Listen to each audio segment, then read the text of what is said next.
Okay, here we go, guys. It's the evening edition here on Saturday night. We were live earlier this morning for the launch of the Legend of Oz Wicked West Omnibus, our first ever omnibus book. If you don't know what that is, we're going to tell you in just a second here. But I can tell you that we are 8.5 hours into this campaign, and roughly about an hour ago, the campaign is funded. We hit our 10K goal. So thank you all. We're gonna get into that. Show you some details in just a second. Hello, there we go. Here I am. I am not alone, however, tonight. Our usual golden co-host, Shawnee Myers, who was here this morning, is a little under the weather. So I went to the what did they call it? I went to the bullpen. And dragged Mr. Rosario out. Yeah, the bullpen bench. Well, yeah, all works. What's what did they call the wild thing? Right, he's the wild thing. Yes. Yeah. We brought the wild thing out for you all.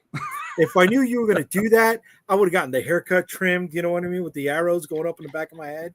Would have done the turnaround. Oh my God, you would have had one hell of an intro, bro.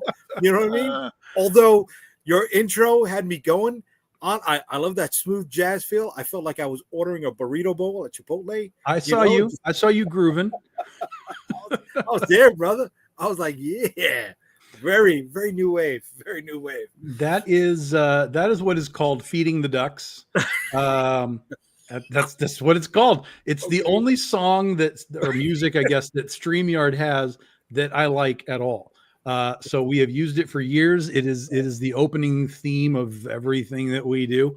But what's funny is that everybody kind of has the same reaction. Then when they hear it, they're just kind of like, oh yeah, this is okay. And then I can watch them bobbing their head in the background, and it's fine. It's fine. I'm with it, bro. I'm with it. You can feed the ducks all day. I got no problem with it. I unfortunately I walk the ducks, so I don't know. Some people call it crop dusting, but no. It's like, no, that's not how you start a podcast. It's not how you start a podcast. Hey, no foul language. No foul language within the first 15 minutes. Mm-hmm. Don't want to demonetize you, right? But we can talk about, the smokestack, right? We can talk about those bodily charges. That's fine. That's fine. I'm not going to demonetize you, baby. Mr. Wynn, you are you are significant right now, Mr. Wynn, because we are broadcasting to Facebook and a couple of places and the YouTube channel. The YouTube channel that, by the way, I do not promote at all. No one knows that it even exists. But we generally only have one person who ever comes in from YouTube, and that's Michael DeFontaine. And now, Marvin, you are the second YouTube person that has joined us from the tube. So we're clearly making inroads. Take that win, bro. That's a W. Yeah. That's a W. And, it's funny because Michael's name is out there. Mm-hmm. A lot of people know who he is. He's always back in indie projects. Yeah. I hope that the book he's working on is ready. I hope it's a banger because the guy deserves his flowers, man, for being there for so many people that are making indie books, right? 100%. Yeah, he always comes on the Oz Couple with me and Allison on Mondays. He's always got questions for us about the Oz community and stuff. Like, this dude is prepared. Like, wherever he goes, the dude is prepared. So big shout out to Mike, and maybe he's around tonight. We'll see. Guys, like I said, we did, wherever you're watching right now, in the comments is the link to the campaign. So if you want to click that link at any time, follow along, look at the books, ask questions while we're here. If you got questions, let me know. We can direct you through the campaign. It is officially funded as a little over an hour ago. We hit the 10K mark. And we're rolling towards 12K, which will be our first stretch goal.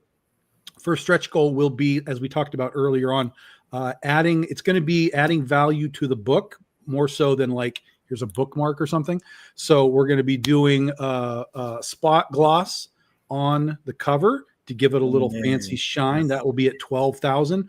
And then at 14,000, we're going to do what is called the gilt edging, where normally you see it on the edge of the pages, like it's gold or silver usually around the edges. But it's going to be, we've been told that we can make that like ruby red for our book. So we're going to have nice red edging on the pages. And that'll be at 14,000. And then we'll see where we go from there. Yeah. Thank you, Sean. I feel like, this is not the place for me to be. Here you are. You're talking to 14,000 numbers, right? And I'm like, was that where it should have segued? And now let's look at Jay Dee's campaign. Yeah. What is it? Living space, right? That's how it went. That's where we're at. That's where we're at. Don't worry. We're there. We're happy with it. You're funded. You're funded. Yeah. You know what I mean? No money's coming out of our pocket. Yeah. So money came out of our pocket before, but we're putting money back in. Right. So that's good. And look, as long as people are winning, then what is the rising tide lifts all ships? That's right. Right? Yeah. Some people get offended when you throw the word competition out there. Sure. Right? I don't care. Competition helps to elevate you, right? It's going to make me look at what you're doing, look at what other campaigns are doing, and see what I can apply, see what I can do, right? Like you just talked about your gilded edges. That's great. That's beautiful. That's amazing. That's not something I'd do on my pages, right? But it goes within your theme. Maybe in the future, I got something, right, that can coincide with it, but it's not something I'm going to automatically try to put, a square peg into a round hole, right? You wait for something like that to happen. So for you to have found it, for you to be able to do that, for you to give that to your backers, that's that bonus, right? That's why they keep coming back to you. That's the awesome shit. Ooh, I cursed. Uh-oh. And we're demonetized. And we're no, three within the first. Oh, 3? Okay. 3 within the first 15 minutes. We're okay. Okay. Anything more than that, but I can't say anything else. We can't say anything else, right? We gotta just be quiet now. Yes. Just be quiet now. I'm looking at our pledges. We just had another big pledge. I want to see if I know who it is. I do not know who that is. There are a bunch of new people this time through, which is always good. Nice. And I think that's partially because of what I've talked about. We talked about it a little bit earlier on the podcast, and we talked on some other podcasts, is I'm seeing a very large shift towards people really, really wanting like a lot of content when they buy something, right? Yeah. So like instead of the floppy, there's still the floppy buyers, of course, but people really enjoy the trade paperback, at least the trade paperback, if not the big honkin', spider killing books that are being produced nowadays by everybody. And now we get our own spider killing book, which will be good. So for really quickly, for those that don't know what an omnibus is, right? So the floppy is the floppy, of course, right? It's your comic book that you get at the stores, just like that. The trade paperback is the collection of the floppies, right? It's usually maybe 5, 6, 7 issues, all put together. So it's sort of like a season of a comic book, right? That's your trade paperback. The omnibus is now something that grows beyond that. The omnibus is now something like this. Right? It is a big monster of a book. This is roughly about what our book is going to be. It's about 500 pages. Big, but not one of those like giant 1,000 pages things that Marvel does. So it's about half of one of those Marvel books. But it's still a really big book. It's also, if you look at it this way, it's also going to be a little bit bigger than the trade paperback. See how it's a little bit bigger? So we'll have a little bit taller, a little bit wider as well. This is essentially what you're going to get when you pledge to the Legend of Oz Omnibus, is this big old book. Yeah. So you have to reformat your pre-press, right? Yes. Okay. So you can't just go in with the old pages. Very nice. Nope. No, we had to upsize them, which my letterer has already handled that. He's like, "Yep, we got it, no problem." Took him a little time because he's upsizing 4 volumes of the book, but it's it'll be fine. It'll be there. It'll work, and we'll be good. We'll be good. What's your Facebook link? Because I got people asking me for the Facebook link, and now that I'm on here, I'm like, oh, I should have. They only let you do 2 shares when you're a supportive account. Just look for me. Just search for me. Like go in Facebook search and search for me. You can find me, and then you can find the video, or tell them to go to my page, and we're live on my page. However they want to do it. Yeah, just have them search for me, and they can watch it right through there. Nice. All right. Okay, we'll do that. Sorry. And I can see, this is kind of new for me. I can see your links up here, like that. Yeah, with the eyeball. Tick. Yeah. It shows. Funny, my account is the only one that will show 1.1 amount of people on there, right? Like it'll never show a full person, and then I showed it. I shared it to a number of pages on Facebook. Awesome. Let's see. All right, look for the Legends of Oz campaign on Kickstarter. It's there. Okay, sorry. Oh, you were talking about the link to the campaign. I thought you meant the YouTube link is on the page of the Legends of Oz. Yes. The Legend of Oz link is on the YouTube page. Oh no, I'm talking about a reverse. Okay. All right. What is it that you need, Jay? Do you need the link to the campaign? Share the link to YouTube, because I got people that only have YouTube accounts, brother. The link to YouTube. Okay. All right. Yes. Let me give you the link to YouTube. See, folks, this is what happens when you got Gen X people trying to do tech stuff. Well, this is all new to me, because no one has ever asked me for my YouTube link. Like, what the hell are we doing? Well, you were just talking about, you only have 2. Now you'll have 3. Apparently so. I mean, let's see. I hope that jumps up. All right. I'm going to send this to you. All right. Via Facebook, the old man method. Okay. See, there's our YouTube link, and then you can send that to whoever you want. All right. Don't you love that, ladies and gentlemen, who's out there right now in Streamland, seeing how this is really good podcast material. Here's my link. That's how you do it, baby. Pretty sure we're gonna be trying to figure out how to do the we're gonna crank up the car, and go for a spin. That's what we're gonna be doing. I will say that there's some interesting stuff on the YouTube page, because back in 2020, I used to do a movie, sort of, not really a review show, but just movie chit chat show back in 2020, 2021. So there is some cool old movie stuff on there. If you're interested in that, you guys are welcome to watch all of that stuff. Megaforce, please. There's a 3 episode breakdown of Laserblast, though. Like it's like 6 hours of breaking down this 90-minute movie that's never gonna die. It's never gonna die. I mean, I'm gonna make sure it lives. I'm gonna find a way to like buy it from Full Moon. Like, you guys aren't doing anything with it. You don't care. Just sell it to me. Sell me Laserblast. Go for it. I got $10 and a a Reese's peanut butter cup. Oh, that's better than a stick of Bazooka Joe. That's what I'm saying. And that's why I'm never going to get anybody lower than millennial following me, baby, because they're not going to get my stuff. They don't know the ad lib, right? But the more gray hair, the merrier. And hopefully you got money to spend on Tom's book and on my book. But dude, look, you're hitting it. I'm glad. Why now did you decide to do the omnibus? Well, really 2 reasons. The primary was so the omnibus is 4 volumes, is 1 through 4, and those 4 volumes as just the trade paperbacks are basically out of print. I don't have many of them left. Like we have enough to kind of get us through the year, and with the cons that we have left, and then they're gone.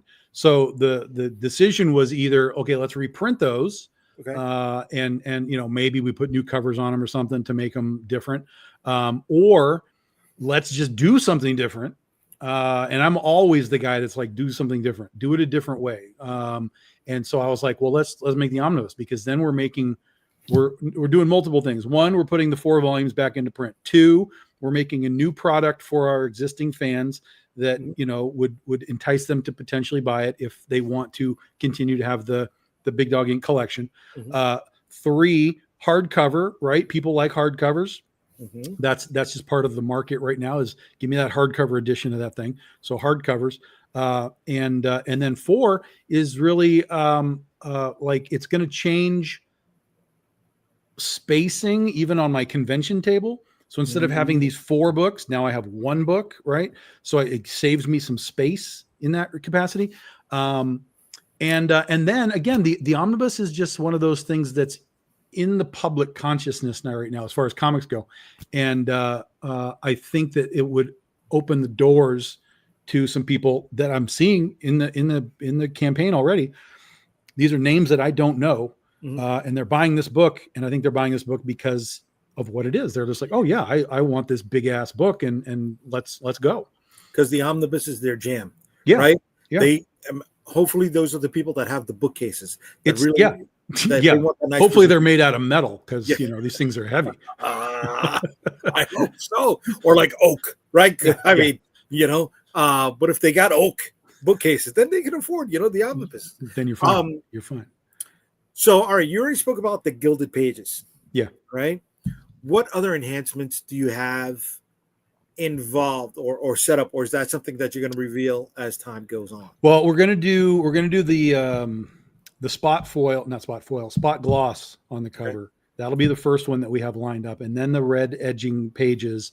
And then if we get past that, there's other options. Like we can put in one of those like built-in, I don't know what you call them, built-in bookmarks, like the ribbon. Bookmarks.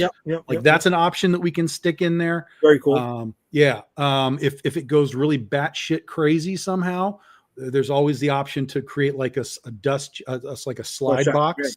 Yeah, like the slipcover box. The slipcover on top of the dust jacket. Right. Yeah. Wow. So it goes into like the box. Yeah. But that's something that we would have to go really crazy. That's nice. Because that stuff's expensive. But there's always options. And then we do have some general stretch goals, like we always do, like our Bun Leong Chibi magnets and things like that. So there is just like merch as part of this too. But I want to kind of soup the book up as best we can to kind of give value to everybody buying the book before we worry about too much tchotchke stuff.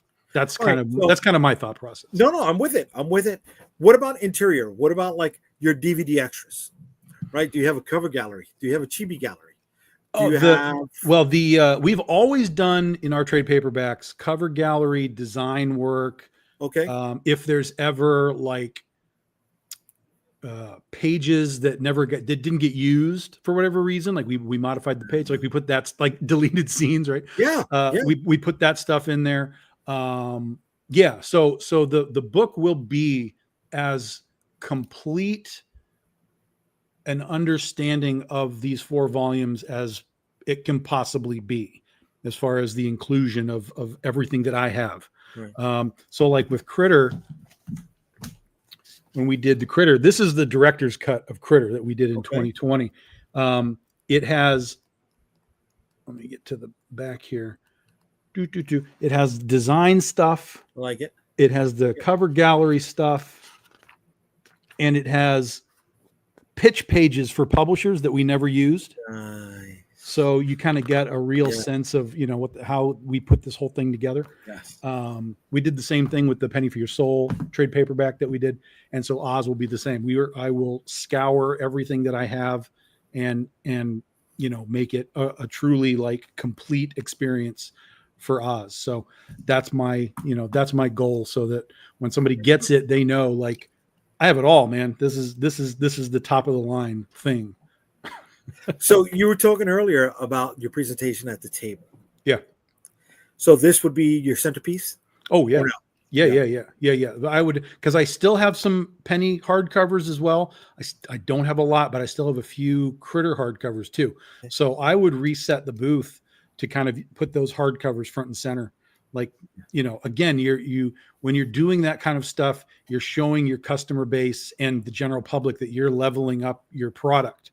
You're leveling up your brand, your product, the whole thing. So when they come to the table and they're like, "Oh, wow, you got like 3 hardcovers now. Oh, and there's like a Critter toy." Like, you change the perception of yourself when you start to have those types of products, out on the table. So, So once I actually have this thing, and I go to my first con, I'm going to have to reset everything to kind of like, okay, this is the new BDI now.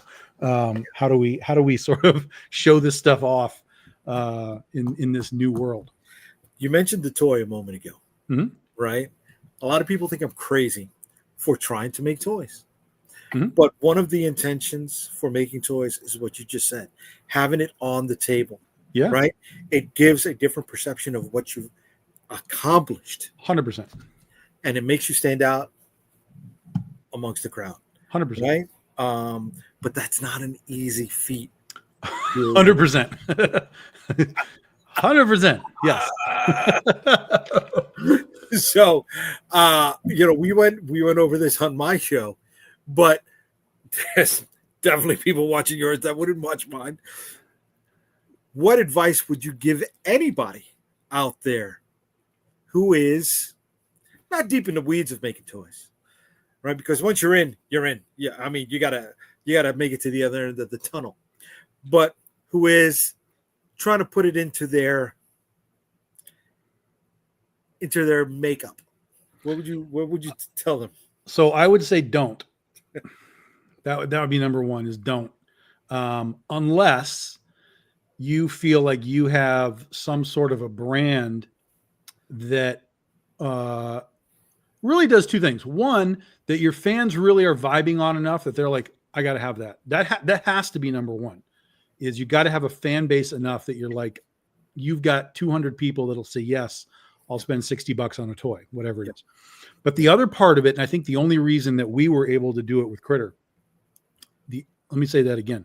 The only reason we were able to do it with Critter was we had a character that sort of worked outside of the character itself, right? Okay. And that was one of the reasons why I did Critter first. So I knew that we had Cat Girl. I knew we had the spandex. We had the tight. We had the body. We had, so I knew that we could sell it to superhero people. I knew we could sell it to BDI people. And I had a sense that we could sell it to anime and manga people.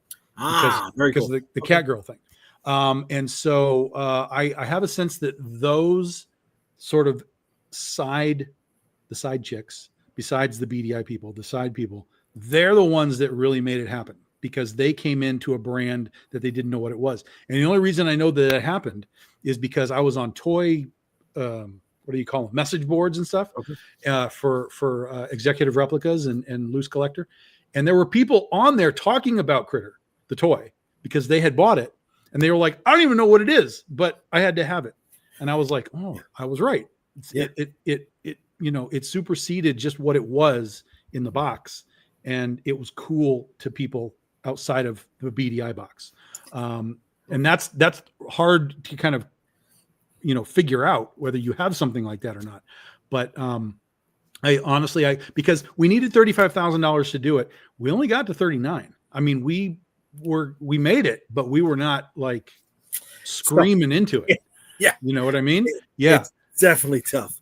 But you did it, right? You did it. We did. Now that you've done it, do you try to reverse engineer it? Do you Monday morning quarterback it and look at what you achieved and try to find a way to replicate it, or you're moving on from that? So Salvatore, yes, it is 100% Halloween back here. Yes, my friend.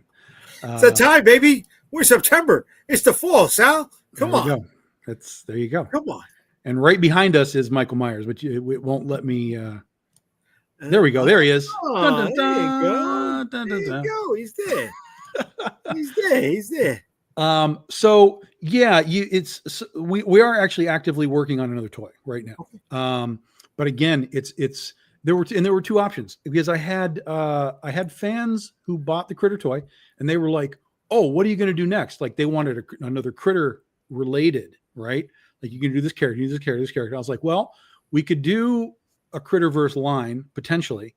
But I don't think that that's the best possible solution. Because again, if I were to just do like, I don't know, like Rookie, right? Just some random character from Critter that people like in Big Dog Inc., it might not translate to those side chicks, right? So what we're doing right now is we're in the process of designing in fact, a Legend of Oz figure for Dorothy Gale, because I think it's the same thing. It's the Big Dog Inc. fans will come, but now we have a steampunk brand, that's the side chick, and we have Wizard of Oz brand, it's the other side chick. Now we have 3 segments of buyers that I think we can sell this figure to, and we'd be fine. So that's my thought process. And then if we can pull that one off, at that point, then we can really start to say, okay, do we take a shot at something outside the box that the world won't understand, but because we now have produced 2, could we lean into it? I don't know that that's necessarily still the smart way to do it, especially since we still have characters that I think can get the side pieces. Like we have the princesses versus zombies, right? It'll be super easy to just make sexy Allison 100%. Figures. You know what I mean? And then they can all come with like zombie parts, like just dead arms and stuff. Like that's $1 million right there. If I want to do that, whenever I do that. So I think ideally we're going to kind of move through the brands.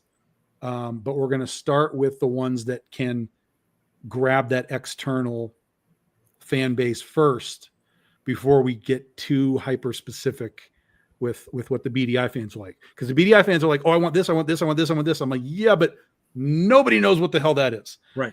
Yeah. So we got to be careful. Feel it's safer to expand the brand, or maybe test other scales or other presentations? Like, the vinyl bobblehead, the 5-point of articulation figure, something that's cheaper to produce, and you go around it. I don't know. Just, I'm sorry, I'm talking too much toys. Toys. No, you're good. It's a good discussion. For me as a collector, I tend to, when whatever I'm collecting, I have a tendency to pick a thing, and then that's what I'm buying, right? And that's the size that I'm buying. And if they make something bigger, I don't know if I want it. If it makes something smaller, I don't know, because I want to be able to put them all on my shelf, have them all in scale. Okay. I want that visual collectible thing, right? You know what I mean? So everything that I do comes from how I do it, which is probably the wrong way to do it.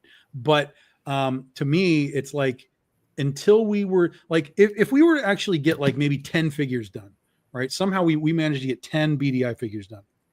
God, Jesus. At that point, now maybe I can say, okay, what do we do now? Is there another thing that we could do that would make sense? What if we made princesses versus zombies, but they were like Barbie dolls? Right? They were like cloth clothes and stuff like that. Is that a possibility that might sell really well? So I think there's possibilities, but I think we got to first establish the brand before we can expand the brand. Yeah. That's kind of where I come from on that. I mean, just forget about the clothes for a second. Yeah. Right. Just think about the different defensible accessory set, right? The hatchets and the blood, then you got the bloody hatchet, right? The broken mops and just everything. The key is, like variant covers with books, the key is the variants, right? The key is getting multiple slices out of the pie. Well, and if you wanted to be a dick and you're doing something like, because to me this is kind of being a dick move, but if you wanted to do it, you could make like the princesses versus zombies toy, but then make like the bloody version, like 100%. She's been hack slashing, you know what I mean? As opposed to, but because now to me that just feels like a dick move. Like because everybody wants the bloody version, probably. But I do have a sense that people will still like the clean princess thing, the clean princess aesthetic. So not everybody would necessarily want the bloody one. So I don't know. If I were to be buying, I'd be like, give me that bloody one. Are you kidding me? That's not even close. So my market research would want to be, I'd have to ask people like, we're going to make this princess toy. Oh, that's awesome. That's great. What would you prefer? Standard? Do you want her to look awesome and like clean? Or do you want that bitch to be blood all over the place? Yeah. And just get the market research, get that sense. Maybe they buy both. Maybe they're like, nope, maybe one or the other. Both. Right. We got Sal in the chat for a second, right? Yeah. He's a wrestling guy.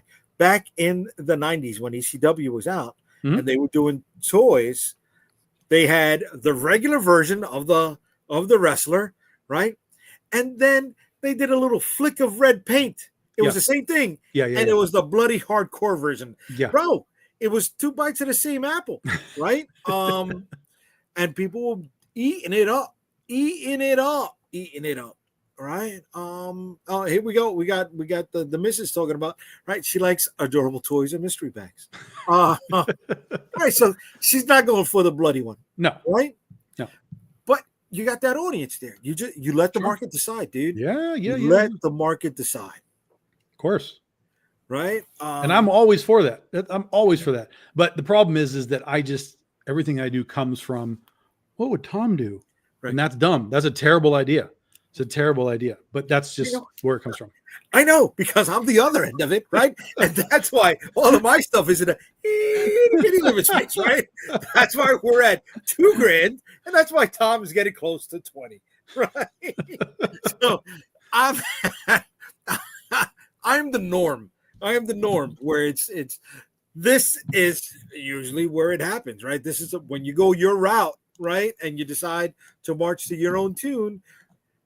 It's usually not going to end up in your favor. You, my friend, are the exception to the rule, right? You've been going up against the odds and succeeding. Way to fucking beat, dude. Oh, damn it! That's 2 curses. We're half an hour in. We're half an hour in. We're in, baby. We're solid. We're in. I'm sorry. Once I get going, dude, they come out. Yeah, I've been on your show. You know how I talk. When I get going, it gets going. It's fine. It's fine. Right. It may start as what would Tom do, but the end result is always due to a shit ton of research. I mean, that's true. I do tend to overthink a lot of that stuff because I wanted to succeed, and I don't really want to. I don't want to find the bump in the road in the middle of the dark. You know what I mean? Like, I want to see that bump way before we get there. And then that way I know I'm either taking it like the Dukes of Hazzard, or we're going to find a left or a right to get around it. That just depends on what we're doing. But I take it in the dark or the light, right? It sounds weird, right? Pause. As they say, pause, right? But that's my problem. My biggest problem is I'm always running through the brick wall head first. Yeah. And I'm always asking for people to make sure I got my helmet on when I'm doing it, right? Yeah. But I'm going for it because I'd rather spend the money, take the chance, do it on my own than not have done it at all and always be wondering. Yeah. I think that's the right. Mindset. I think, again, just like Shawnee said, you just have to make sure that you're in the right place to make that attack, at that moment in time. And then if it turns out that you're not, and you miss the landing, then you just go back to it whenever you think like, okay, you know what? I see what we did. I know what we need to do to rally the troops or whatever. And then we'll take another run at this when I feel like we're ready to go. To be perfectly honest, it happened to me on my 3rd Kickstarter. We did Lights, Camera, Jungle, and Kaiju Epic. They were brand new books. We funded them both, and I was like, oh, we're good. We're golden. We're solid. And then the 3rd Kickstarter that I did was for Critter Volume 5, because we needed to put that in trade paperback form, and it just collapsed. It did not work at all. And so that immediately taught me like, oh, this isn't as easy as I thought it was. There's clearly something else that I'm not seeing here. And so, it was back to the drawing board. We reset, we did Penny for Your Soul, so on and so on and so on. And then, down the line, we got back to Critter 5, funded. So, you learn from the misses just as much as you learn from the wins, maybe more from the misses, because it really makes you look at what you were doing. So, I always tell people, like, I don't have a perfect record on Kickstarter. Like we have that miss. But it's been a long time and we've learned a lot since then. And, now we're in great shape. I think the issue is some people procrastinate and think too much. Yes, you can overdo it for sure. Yeah. You can 100% overdo it. And there's a lot of people that get stuck in the thought process. They might see the problems, but then they start to create more problems. They're like, oh, but no. You're making that up now. Yep. You've seen what you need to sort of pave over. Yeah. Now pave over it and go. Don't worry about 10 steps down. Just get the first step done. So yeah, 100%. Generally sucks when reality smacks you upside the head. Yeah, that's true. Yeah. I don't have a perfect record. Excuse me. I don't have a perfect record either. Right. And it's not the book's not funding that's bothered me. It's the loss of time. Sure. That bothers me. Yeah. Right. Because I could have spent that time putting something else out. I could have spent that time working on something else. I should have spent that time building a better plan to make that one successful. Mm-hmm. Right? Mm-hmm. So that's what stings more than anything else. All right? But you learn. You learn because you don't want to repeat that same mistake again. On whatever it was that didn't go, did you eventually bring it back and make it work? On 3 of them I did. Okay. Good. 3 of them I did. Like the very first campaign that I failed on was my first. I didn't know what I was doing. Plain and simple. Yeah. Right. I was asking for way too much. I didn't have enough set up. I didn't have a marketing plan. This was still very early on in Kickstarter. I think this was 2009, 2010. And I was like, yeah, we're going to put it up for $6,000. Well, that was the early days of Kickstarter. I mean, that was like early days. So there wasn't the user base and all kinds of stuff. Yeah. I remember reading about Kickstarter. It wasn't for comic books. It was for movies. Yeah. And it was in the New York Times. And I was like, oh, okay. And then a few weeks later, somebody I knew that was doing indie books, they were on shelves, they were at conventions, and they kept dinging me in private messages. I'm like, oh my God, look at these people begging for money. Why are you begging for money? Little did I know that I have the egg on my face, right? And here I am, blah, blah, blah. So that was the first one. After that, it was the 11th one, and it was flying too close to the sun. I had succeeded, right, on 2 through 10. And we're like, I got this in the bag. It was a campaign that was running for 4 weeks, and in between weeks 2 and 3.5, I went on vacation. You cocky bitch. Oh, like a mother. You were like, I'm in Hawaii on the last week of my campaign. I'm drinking coconut juice. We were in a resort. I was having a grand old time. And we were there, I think, about 8 days. I came back. The campaign was in a tailspin.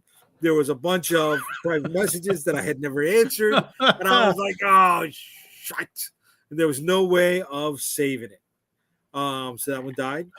I did, I think, maybe 2 more before I went back to do that one. Another failure was the first time we did the toys. Right? That was not... It was a different learning curve for the toys than it was for comics. Right? And I learned that people who are supporting toys on Kickstarter are not going to be buying the books that are on the campaign. Some will. Generally speaking, yeah. Generally speaking, those are 2 audiences. Yeah. Right. So I had a lot of faith based on the support of my catalog. Yeah. That didn't happen. Right. Plus, we didn't have the full renders of all of our figures. It was we only had digital renders. We didn't have full prototypes for anything but 3 of them. Again, you learn. And when we finally go to launch with this one, hopefully those lessons come back as something that we learn from and we can apply to be more successful. Yeah. But I'm asking for a lot more fucking money. So that's this. Oh, like that. Look at that. Itty bitty living space. But we're happy with our living space. That's our niche, right? We got just over 24 hours to go. We got 96 backers. Oh, 24 hours. I didn't even realize you were that close. Okay. Yeah, brother. Tomorrow at 10 o'clock, we shut down. We're looking to break hopefully $2,500, right? We've already unlocked the first 2 stretch goals. We are really close to unlocking backer goal number 2, which is another sticker. Hopefully we can hit 100 backers so we can unlock that bad boy. We have our foil covers. 4 more backers, guys. More. Let's fingers crossed. We have trading cards as our stretch goal rewards as well, and digital backers will not be left out of this because while they may not get a physical copy of the card, they will get a digital representation of the cards as well, so they can see what's going on there. We've got our trading cards. These are some of our preview pages. For those who are running out of space at home and still want to jump in, they can get our entire digital catalog at a discount. It saves you space, and then you can travel with it easier. We've unlocked our first 2 cards, which are part of the Unstoppable Comics universe. We're really close. We're $40 away from unlocking card number 3. And speaking of Bun, who you mentioned him earlier, our first backer goal was unlocked, and it's a sticker based on his chibi style rendering of our title character, Vicky Sticks. Yeah, media people all know Bun. Yeah, man, Bun's out there. I've known Bun for a while. He's done quite a few of my chibi figures. Figure illustrations. And that is backer goal number 2, which is another sticker. And then we have backer goal number 3, if we can pull out another 30 backers in the next 24 plus hours. We could, if people are jumping on our blood red foil cover books, right? So these are issues. Well, this is issue number 1, pretty much, and the 4 different variant covers for issue number 1. And these are the trading cards that I mentioned. With every campaign, we are unlocking a new trading card for the set. But the only way you can get them if you've missed any in the past is by backing that reward tier. And then we have our T-shirts. There you go, guys. We need 4 backers. Who's watching tonight can throw a little bit of money. Cassiola. Jay Dee's way. 4 backers away, and then you'll unlock a bonus sticker for your rewards pack. Make that 3 backers away. Thank you, Shawnee. Thank you for jumping on. Boom. Way to be. I appreciate it. All right. Welcome to the Walk with the Dead Princess. See, you gave me the bumps on your show. I get you the bumps on my show. That's how it goes down. It's like we mentioned competition before. Right? I have no fun. Not that I have no fun. I have fun doing this. I have fun chasing the goal. I have fun, jaw-jacking with the other people that are in here. It's like you're playing ball with somebody. You want to beat them. Whether you win or lose, you're still going to have a beer with them after the game is over, right? Or a bite to eat. That's how I see it. Competition doesn't have to be this evil, disgusting thing, right? If trying to match your level means that I'm going to elevate my work, my presentation, the quality of product that the backers get. Well, goddamn, I'm going to do it. And we're going to have fun doing it. I'll get poked fun at, and I will poke fun back. But that's how we do. Shawnee, you're awesome. Thank you. Again, I appreciate it. All right. Speaking of competition. It's a great big living space. You see how you produce a show, Jay? Do you see how you produce a show? There you go. It's funny. I've got 96 backers. Jay's got more backers than I do. Come on. Come on. We need one more backer right now, everybody. Right now. No, so we guys, we just rolled over as we were chatting. We rolled over 11,000. Way to go, brother. Which means we are $1,000 away from 12, which means if we get to 12, we might get to 12 tonight. We have until midnight we have until whatever, but we have until midnight tonight for our day one sort of experience here. When we get to 12,000, that will unlock the spot gloss on the cover. Let me show you what we got going on here. You guys can read all of this on your own. There's some reader reviews and talking about the book. Oh, very nice. There's tons of sample pages, so you get a sense of how this book looks throughout the entire volume, all 4 volumes that are in this book. And then this is day one. So day one meaning ending midnight tonight, which is 2.5 hours, guys. 2.5 hours ends tonight. This is not a stretch goal. This is if you pledge, you get this card. 2-day only. So make sure you put your pledge in before midnight tonight. You get that card automatically. We do have 2 day one holofoil covers as well. Nice. The old school EBAS cover from back in the day. We call these retro foils because they're old covers now put into foil. And then, of course, if you're not into the trade paperbacks and the hardcovers and all of that, you can still get the Nii cover as a holofoil cover only today. That's it. At midnight, that's gone too. All right. So do not miss out. But here is the book itself. This is the omnibus book with the all new Nii Rufino cover. That's, an approximation of the things. Is sort of a mock-up. Trying to figure out how to do all the fancy, spine and all that kind of stuff. But this is general visual of what it's going to look like. We're doing 300 of these hardcovers. Okay. 300 of them. And then if you want to get fancy, there is a sepia tone dust jacket. Very nice. Okay. So this is just $10 more. You'll get the dust jacket. We're only making 100 dust jackets. So of the 300 hardcovers total, 100 will have the dust jacket. Okay. And then if you just want trade paperback, if price is a problem for you, we understand trade paperback is available as well. Same Nii Rufino cover, same 500 pages with that cover. So that's really the book, guys. This is what you're here for, is come and get this omnibus. But we do have all the other stuff. We have the saga. We have this all as digital, just like Jay Dee said. If you don't have the room, if you're living overseas, you don't want to pay that shipping, we got the digital for you. We also have the Scarecrow and TikTok mini series. These are only available as digital. I do not have physical copies of these, so you'll get these as a nice little bonus pack together. We have some trading cards too. I have a handful of Nii Rufino metal cards. These are the covers that she did for Aspen when we were over with them. So I've got about 20 of these left. So we put those up as add-ons. I also have the Jen Broomall design cards. She did a lot of our character designs over the years. And so we put these on nice matte paper. So when you get them, they look like pencil drawings on the paper. It looks like original art. So same thing. I've got about 20, 25 of these sets left, and that's it.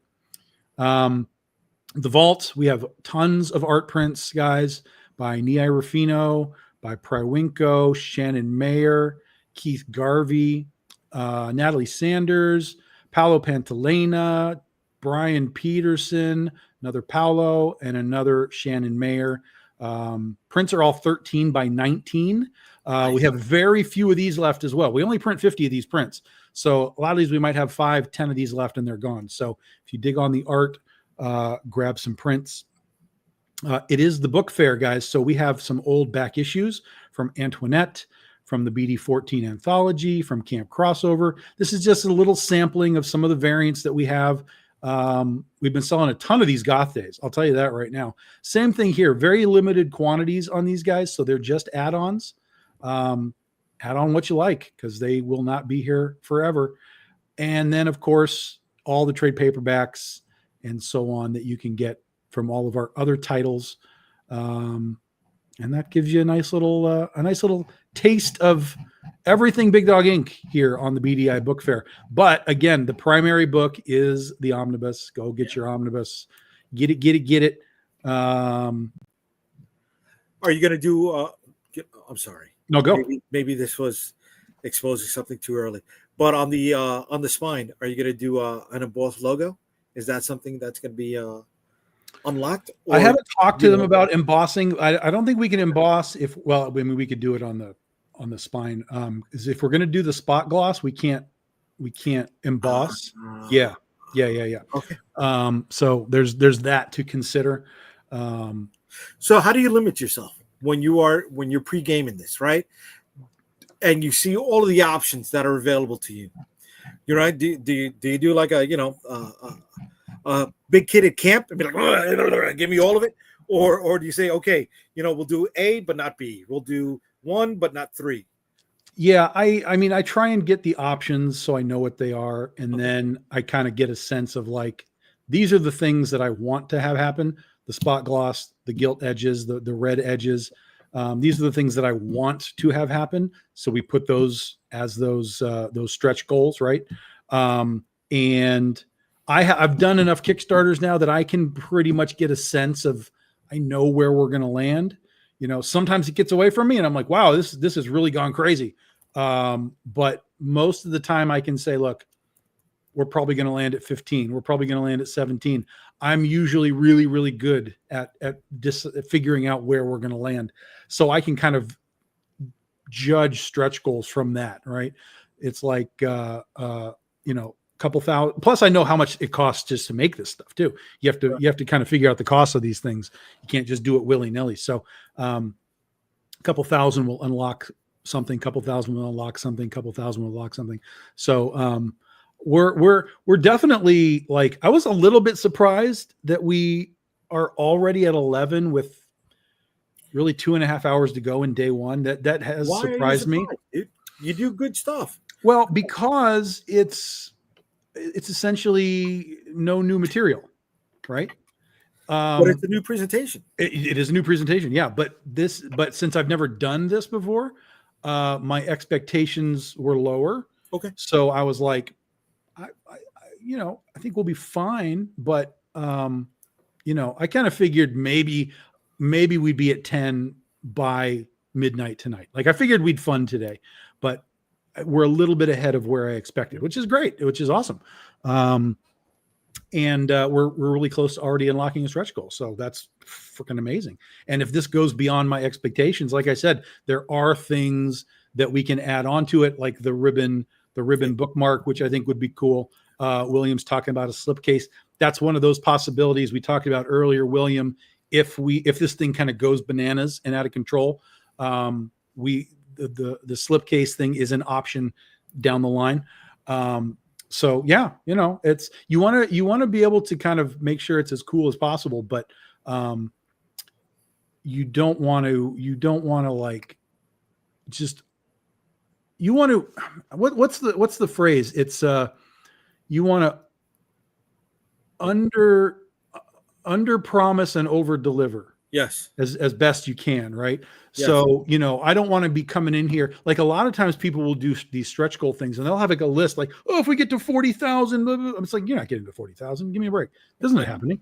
But I don't like that. See, I don't like people to see the list and and have it be stuck. You know what I mean? Okay. And you're sitting here telling them, well, no, get us to 40 and we'll get down here. That's crazy. So I tend to do my stretch goals very, very individually. Sometimes I'll do like 3. I'll be like, this is the first 3.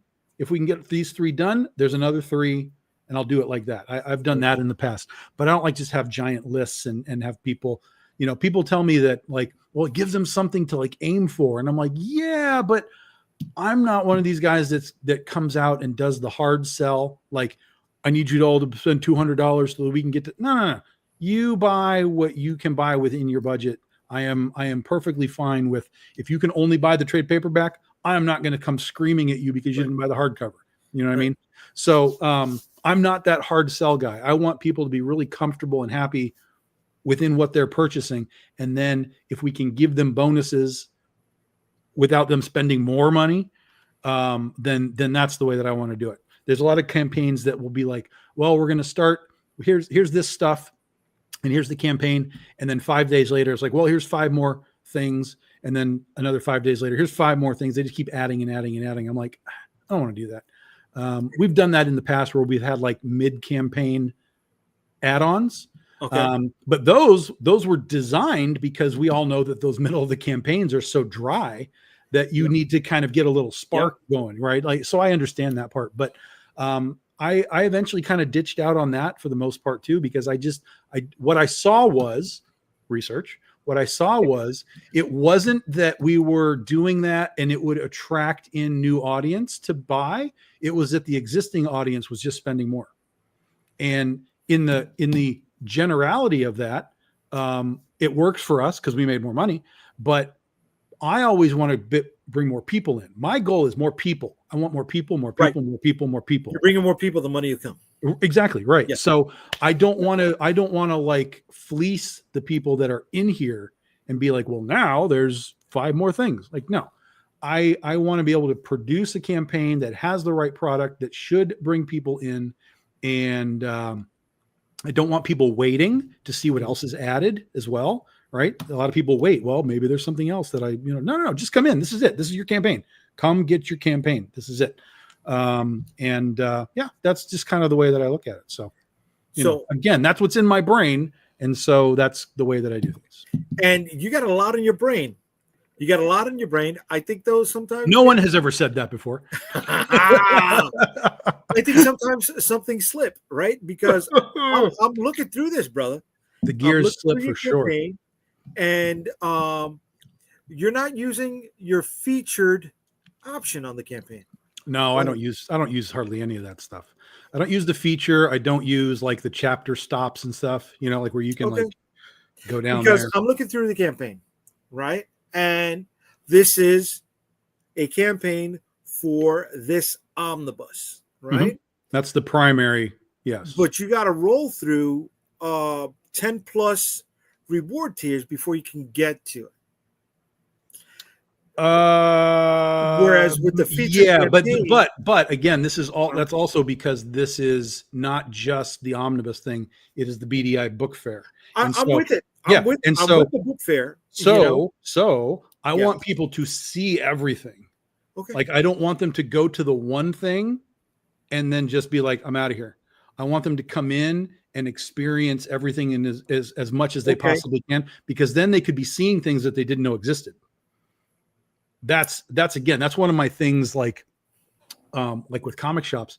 I talk with comic shops all the time, and they have so many people that just basically come in, pick up their stuff out of their box, and they go home. Yeah, then they go home. And it's just it's straight to the counter and straight out the door. So if you can set up your store, your setup to make them walk through some product, you might get them to be like, what's that Turtles thing right there? What's that Invincible thing? You might get them to do that. So within the book fair context, I want them to see everything that we do so that they can go, I'm here for Oz, but what is Penny? What is Critter? What is all of this? Right. Let me ask you these questions, right? Not a dig. This is just in information gathering. Yeah. So with the other campaigns, with the other reward tiers that people are backing before they get to the omnibus, because I see some people have jumped on them, right? Yeah. Do you see them backing or adding on the trade or the hardcover? Yes. Okay. Yes. All right. So then what you're doing is working. Yeah. Way to fucking go, bro. Way to go. That's 3 curses. Thank God we're an hour in. We're fine. It's where I'm in your house right now. You know what I mean? When I'm in your house, I can't go to the fridge. So I need to calm that down, dude. I need to calm that down. I gotta own it, right? Because not everybody is gonna be as free or as easygoing as you are. And I know you're trimming down how many different podcast live streams you're doing, right? Mm-hmm. I want to test it. I want to test it a lot more. Yeah. Right. I'm not going to test what some of our other co-creators are out there doing, 60 in a 3-week campaign. I'm like, bless you. You're a champion for doing that. I don't got that time. I don't. Right. But like with the toy stuff, right? I'm reaching out to different people. That's a different market. They don't know me over there. Mm-hmm. So I have to do a lot more of the Oliver Twist, right? Oh, will you please take a look at my product, right? Yes. So that it's humbling. It's humbling, and I need to make sure that if I'm stepping into their living room, I can't bring the usual, Jay Dee Rosario lip service that I'm used to. So that's all. And plus, I'm coming back into Comic-Con. I'm coming back to New York Comic-Con, and there's a lot of kids there, and I don't want to, New York kids haven't heard that. I know. Come on. I know, but it's like, dude, like the doctor that's slapping them on the ass when they're born are like, God damn it, son of a bitch. Like that's the New York way. Thing, dude. Instead of saying slapping the ass, I'm saying slapping the backside. Right? I know it's weird. It's like when I'm selling stuff, I got to be PG-13 because I don't want the rated R to curse me. I don't want the rated R to cost me a sale. Right? Yes. New York Comic-Con is cheap. That's a $2,500 weekend, bro. Mm-hmm. Right? So we do our best to hit table on the first day, which is hard for a lot of people. I know it's hard, but they don't gear up like they're heading to a bigger show. Yeah.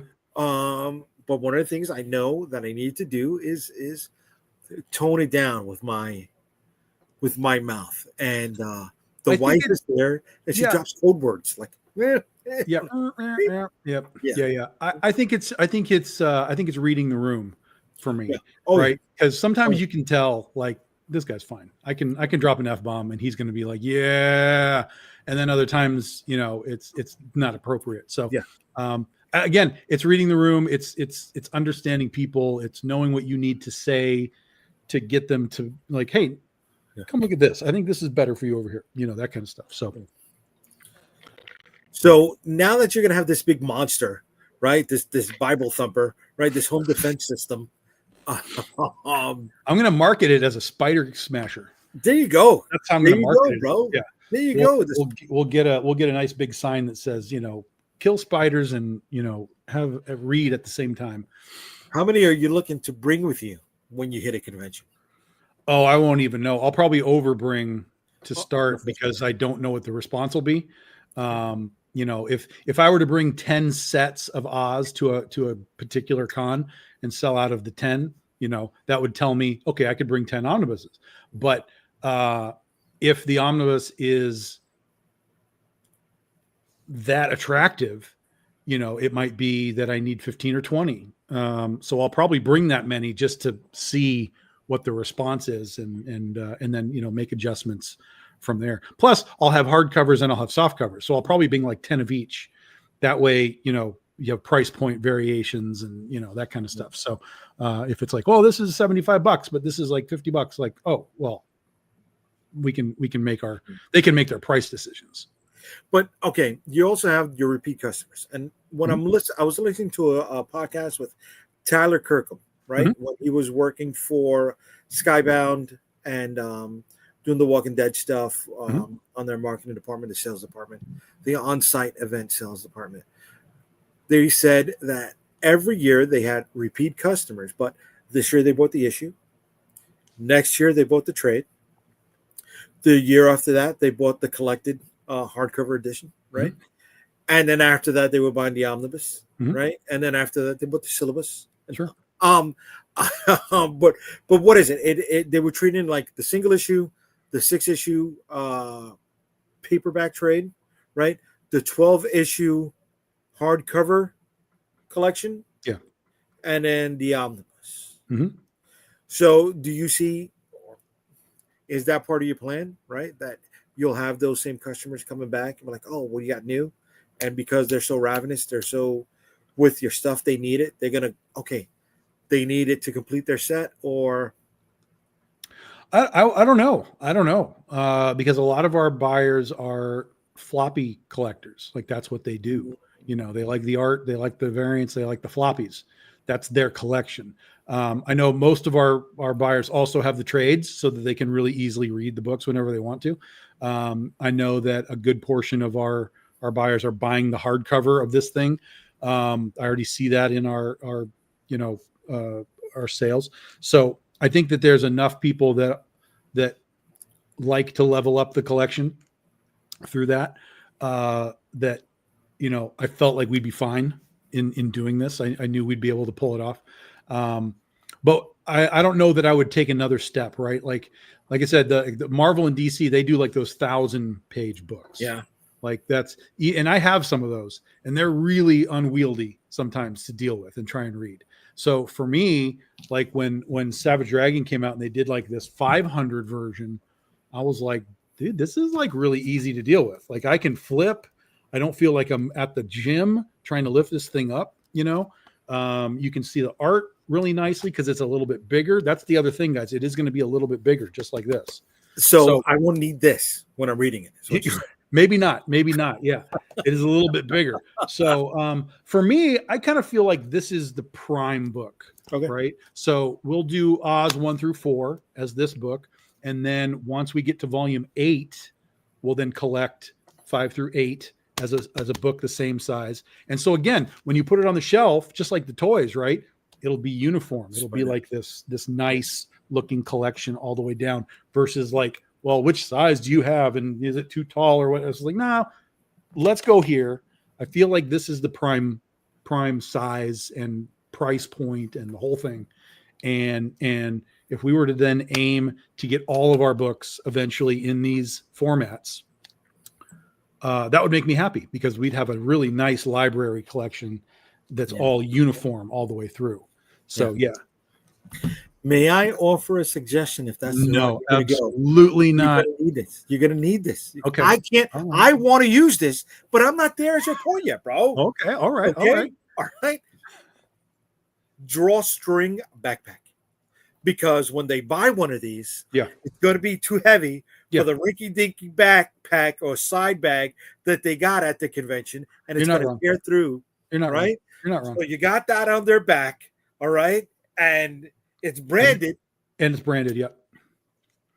No, I've already thought about that actually. I was with Aspen when they did that a few years ago, well, a lot of years ago now. Okay. At San Diego Comic-Con, they brought those things. They had like water cups and stuff, but the drawstring bag is a solid plan for even if it's not like this honking thing. Like if they just buy a bunch of books, it's good to put it into something sturdy that's not going to be cuckoo. So yeah, no, you're not wrong. You're not wrong. I'll give you that one, Jay. I'll give you that one. You're not wrong on that. You see, always thinking, always trying to spend my money, Jay.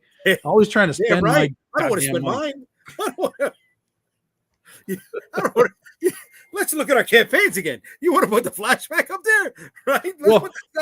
You're here. We'll buy 1,000 bags, Jay. We'll put your logo on one side and mine on the other, and we'll split the cost so that they can decide which way they want. That's how you do it.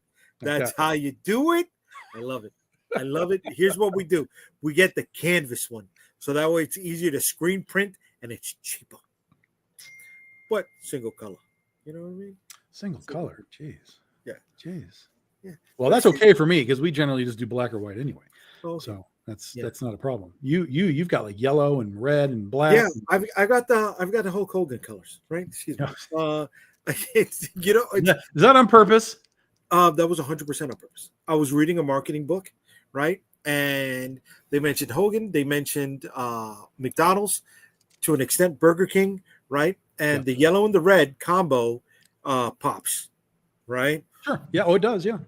So there was a bunch of others, but those are the three that stood out.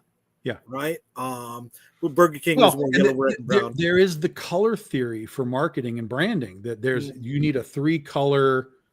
What do they call it? It's like a 3-color.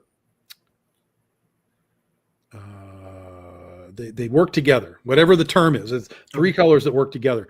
And a lot of really premium brands have like this 3-color thing. I don't know that Hulk Hogan is a premium brand color, but it is the same concept. Yes, it's the same sort of thing. Yeah, right. Yeah, and I don't know if they there's another term for it too. Yes, right.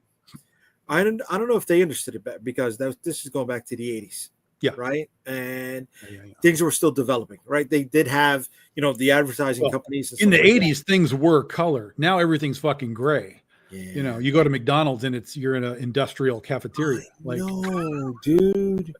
I know. They all want to do, a Starbucks cafe. And it's like, come on, man.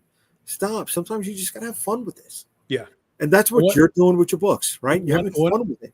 Yeah, for sure. One of my favorite moments was I went to Taco Bell. They had a Taco Bell here in town. And over the last, 10 years or so, it had generally been like it'd been like purple and like weird, like confetti colors on the wall and strange art and stuff, right? That was your Taco Bell, right? And they started to change them all. And the one that we had here in Greenville finally changed. And they closed it down for a couple of months so they could do the whole change. Okay. So when it finally reopened, I went in and I was like, why is everything cement? And this looks terrible. This looks like a prison cafeteria right now. Yeah. And so I bought my food and I sat down and I was sitting over in the corner on wildly uncomfortable benches. And these girls come in and they're probably, 15, 16, something like that. And you can watch them come in and they're like happy. And then they come in and they're like, yeah. And she says, I could hear her. She turns to the friend. She says, this place used to be cool. Oh, wow. I was like, yo, you straight missed. Wow. See, but that's a psychological thing, right? They want the muted tones in most of the general space. So that way you can gravitate to the well-lit, vibrant menu boards. Sure. Right? Yeah. They want your gaze to go there. They want the yellow taco shells to contrast from the concrete you're sitting on. They're using the neon green and purple, right? The Hulk colors for their late night, right? Bell menu, right? They're after darks. I get it, but I really miss the 80s. What is it? Oh my God, I'm blanking on the fucking color. The teal, right? Miami Dolphins teal. Yeah, the Taco Bell teal. Taco Bell teal. Yeah. Right? With the brown and the pink. That stood out. Yeah. So 100%. Here in Brooklyn, we got a place that never changed its aesthetic from the 70s. It looks like one of those very old school brown McDonald's, right? And it's called Rollin' Roaster. And they sell roast beef sandwiches, right? It's their gimmick, but it has the brown shingles on the rooftop. It has the girls wearing the orange and white uniforms. It has the guys wearing the paper triangle hats. And it's nice. It's kitschy, right? It evokes that feeling of 100%. Listen, I guarantee there is a market for bringing these brands back to the 80s. 100%. Yeah. Old logos, old uniforms, old whatever benches and whatever. Yeah. If you could figure out a way to convince a franchise, whatever it is, to go back to, imagine a Taco Bell that looks like the old Missions, right? Because they used to look like Missions, right? Imagine a Taco Bell that looked like that in the right location, right? Yeah. Just you just reset and go, you know what, guys? We're the 80s again. And people would come. Dude, it's gonna happen. It's gonna happen before we die. It's gonna happen. It better happen before I die, god damn it. The cycle's gonna come back. Yeah. Right? I mean, what the fuck was I watching the other day? That they were flashing back and they were flashing back to the 90s. And I'm like, oh, that wasn't that far back. It's 30 years ago, man. 30 years ago, bro. Right? I'm like, oh my God, yes, that's why they're so old. I think it was the Wednesday, the second half of Wednesday. We were going back into it. And I'm like, oh, the 90s. Yeah, I remember tiki bars. Wait a second. It was the 90s. They were phasing out from the 80s and the 70s. Oh my God, dude. We're getting old, man. Right? When I see highlights of the Cowboys in the Super Bowl, right? That was the 90s, dude. That was the 90s. Listen, do you want to know what's terrifying? Right now, this year, we're celebrating 50 years of Jaws, right? Kind of feels like, okay, 50 years of Jaws. Yeah, that movie's been around a long while. In 5 years, my friend, the 80s are 50 years old. We're going to start seeing 50 years old Ghostbusters, 50 years old Friday the 13th, Freddy. We are 50 years old officially in 5 years because the 80s is going to get really, really ugly. Yeah, I know, because I turn 50 next month. And you want to talk about a sphincter contracting. That's where I'm at right now. Okay? All right. You know what? I never understood what Ferris Bueller meant until this moment when he talked about his friend Cameron and shoving a piece of coal up his ass and getting a diamond in 2 weeks. That's the point that I'm at. I think if I put one up there right now, by the time I turn 50 next month, I got some dough. I really do, because I'm so freaking tense. I'm so tense with that number. Right? William's there. I know William, he's my age, right? We were in the same class. I think you hit the big 5-0 already, right? I saw one of my cousins earlier this morning, and she was like, "Get ready, I'm sending out the invitation for December. You know, we turned 50." I'm like,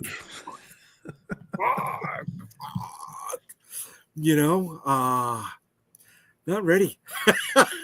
It's even worse when you turn 50 and then the next day you get AARP in the mail.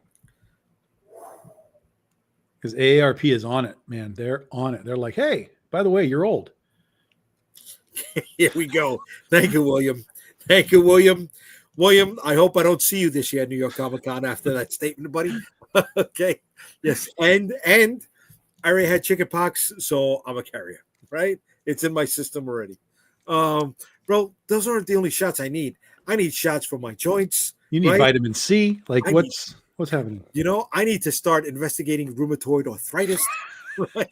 Making sure I defend against that. I'm wearing fucking glasses, right? The only reason I'm wearing glasses is so I can't read the comment board, right? I can't read Amazon delivery print. I couldn't read comic books, dude. I wasn't having fun, bro, right? If it wasn't something that I could download and put on my iPad so I can expand it, I wasn't reading it. Now I got comic books. I got glasses. I'm buying shit from the 80s again. And I'm like, fuck it. It's somewhere in the closet. I'm not strong enough to go through the closet and find that again. Right. So let me just buy new ones. It's cheaper. It's cheaper now than it was back then anyways. Like the trading cards. I hope you picked up your box, buddy. Oh my God. Did you get it? Please tell me you didn't get the Creators Universe cards. Oh, come on, bro. Bro. I'm pretty sure that I have that set already somewhere. I got the set already. Shit, she's watching. I don't have that set already. I don't have. I'm missing some cards. You got to build that set. I got to build that set. Like I know I have Marvel Series 1. I know I have Marvel Series 2. Okay. Thanks. I have a Masterpiece set. I don't know which one it is. Okay.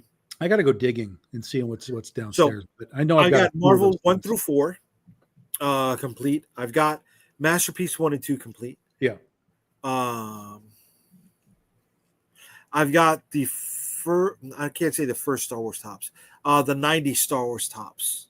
Yeah. Set complete. I don't have the DC first set. I don't know if it was Fleer's tops or Skybox. That box that you showed me? The box that I showed you. Yeah. So I ordered the Fleer. I ordered the DC set. Yeah. I ordered the Valiant set. I ordered the Ultraverse set. Ooh. Ultraverse set is an interesting set. I kind of like that set. There's some good art on that. There is some good art, and it's all original, right? Yeah.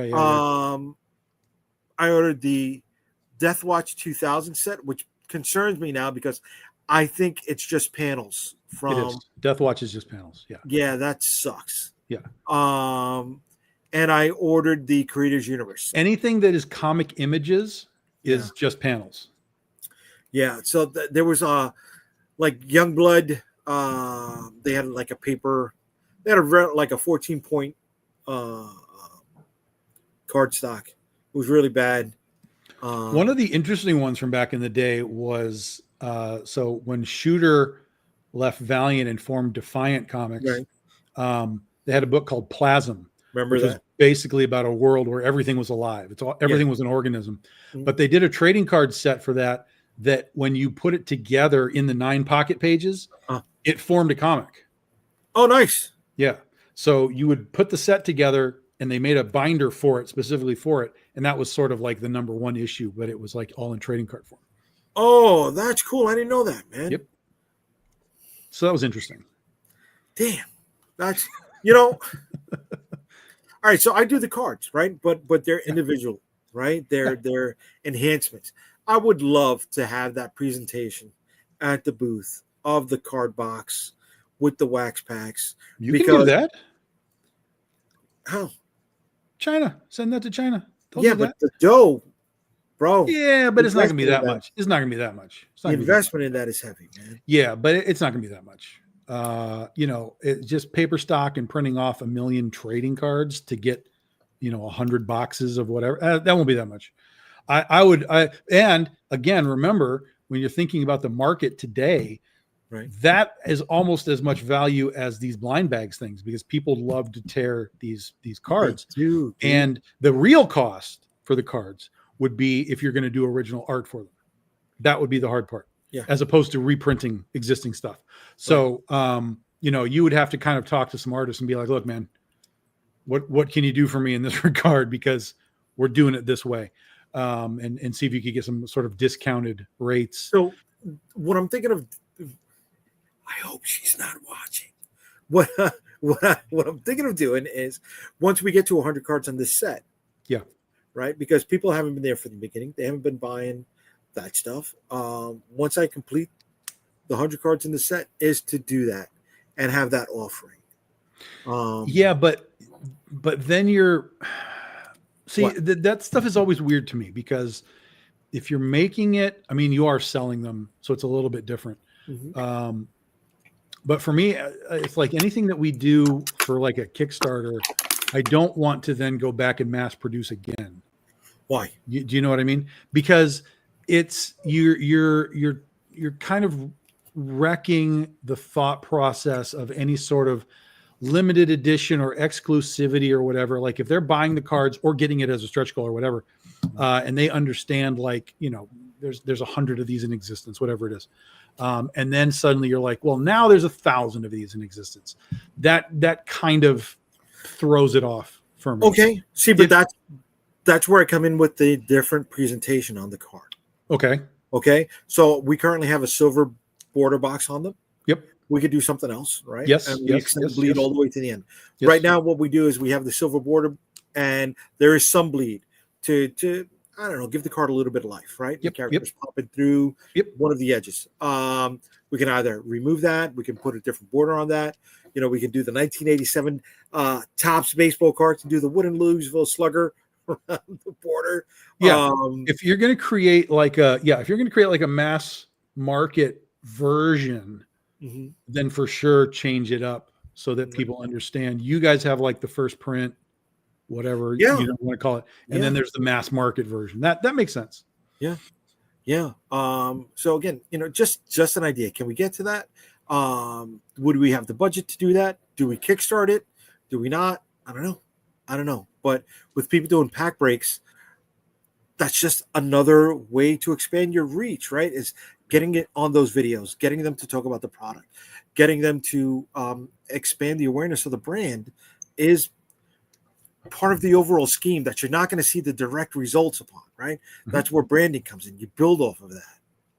And that's what I'm always working for. Unfortunately, I haven't hit the point where it's come back and I'm flourishing in the war chest that I can operate from, right? Here we go. William said you can do a special edition tin set where the tin changes, but not the cards. Okay. With a complete. I like that. So I can order the tin. Good call. Yeah, but again, I think the value is in people breaking packs. Yeah, but then you can break the tin, right? I mean, you can sell the tin as like, here, you want you build the set. Here's a tin to put it in or whatever. That's okay. I mean, that's there for sure. There's that. I've also seen in the past they would make those tins, and then each tin would have some specific like an autograph or an art card or something like added to it, like exclusive to the tin. Like you could do that too. But I think the real value would be if you were making real honest to God trading cards where there's like, I don't know, a hologram or something in the packs that they could get. You know what I mean? Holograms is not really the way to go, but like a foil card, something, some gold etched, blah, blah, blah, whatever. That's really, I think, where especially if you can manage to make some of them like maybe there's only 10 of them, because that's really the key. It's not that there's 1,000 of them. It's like there's 10 of these, and we pulled one and it says number 1 of 10 or whatever. That's where people really are like, oh yes, this is an awesome thing. I know, because here we're talking about it, right? Ultraverse is a defunct company from the 90s, right? 30 years ago.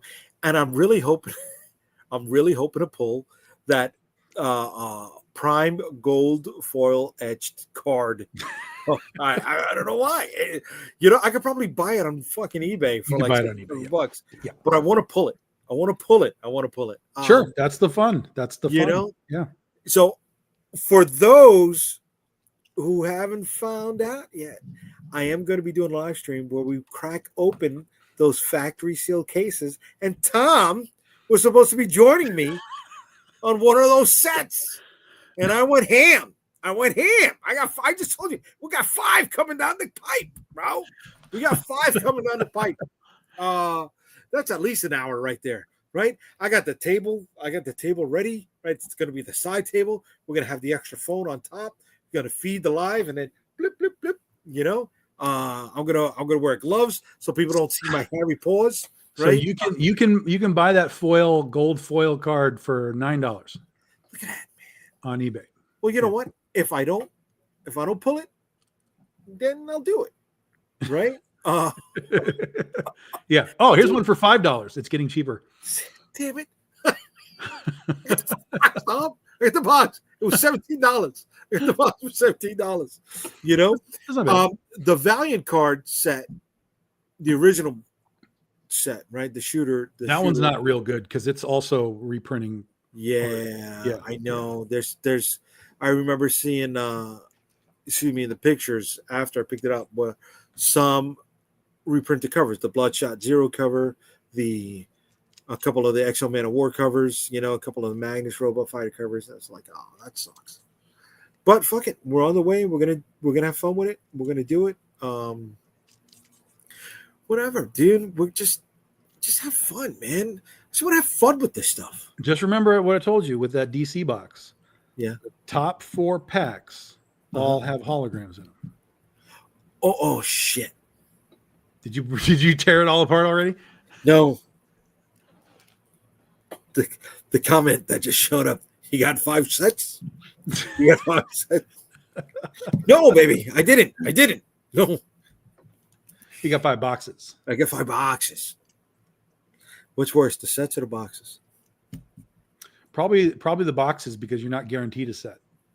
That's the bitch of those things. But baby, they're classics. They're older vintage. I can sell them for a lot of money once I complete the set online.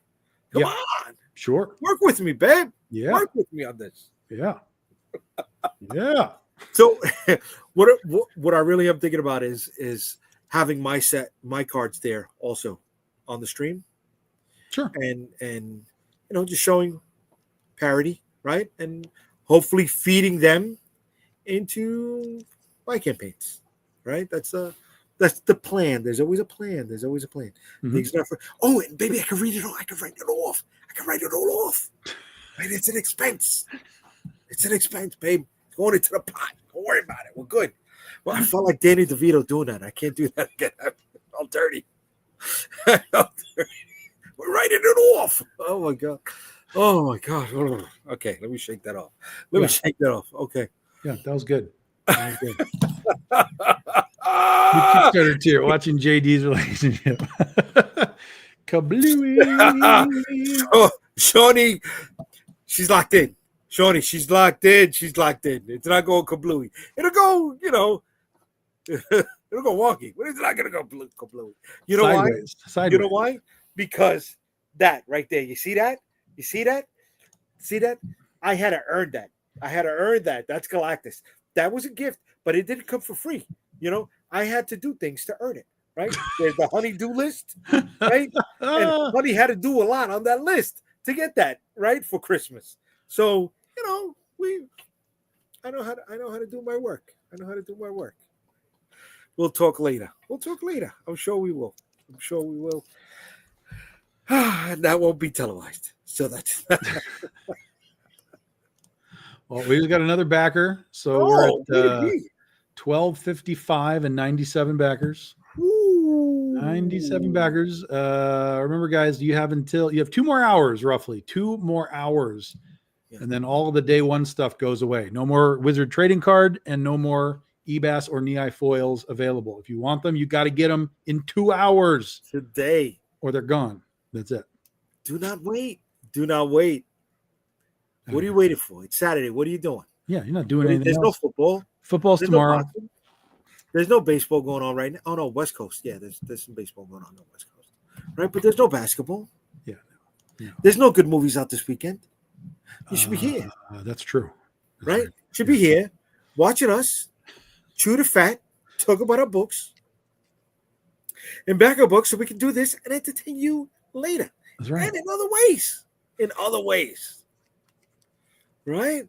Now, these books are heavy.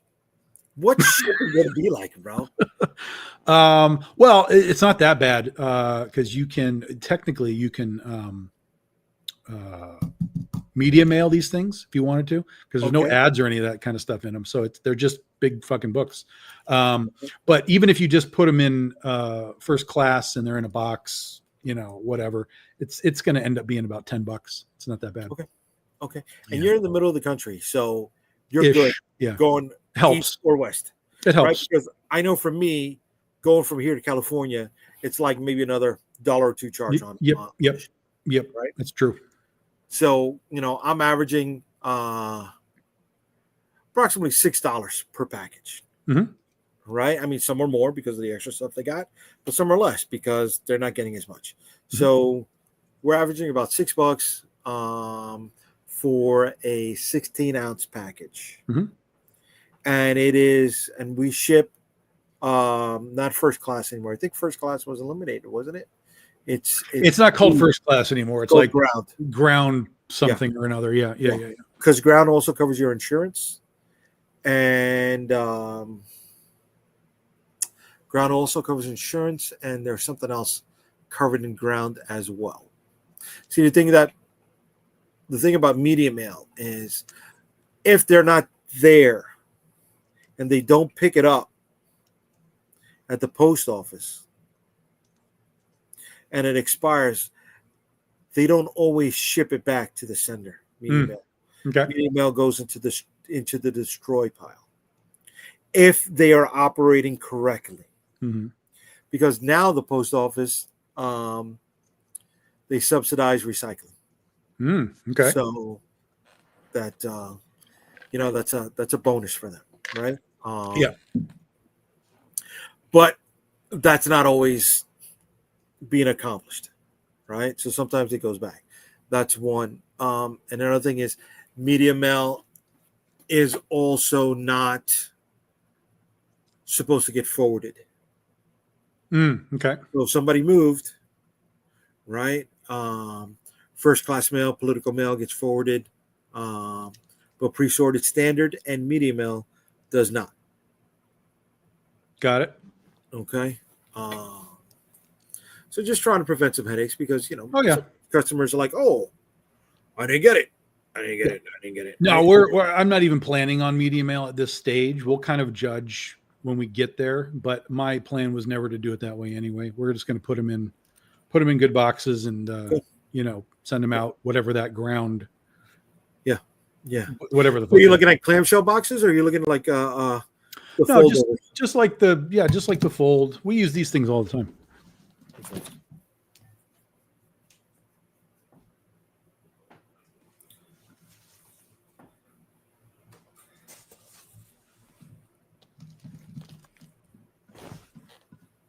Just these, Okay. Yeah. And you make a box. Okay. Like that. Not bad. Yeah. So I got to say, thank you for wearing shorts. Because if you didn't, That would have been really awkward. Talk about dinner and a movie, right? That's so see, fits perfectly right in there. Oh, that's nice. That's money in the bank. Yeah, and then bubble wrap and whatever, and golden. I like it. I like it. You got a plan. You've been doing this, and that's why people keep coming back to you, because you're fulfilling it. They're getting their stuff. They feel protected. They're following you the entire way, because you're always updating them. I've always seen the pictures of the stuff you got stacked by the door when you chased the mailman.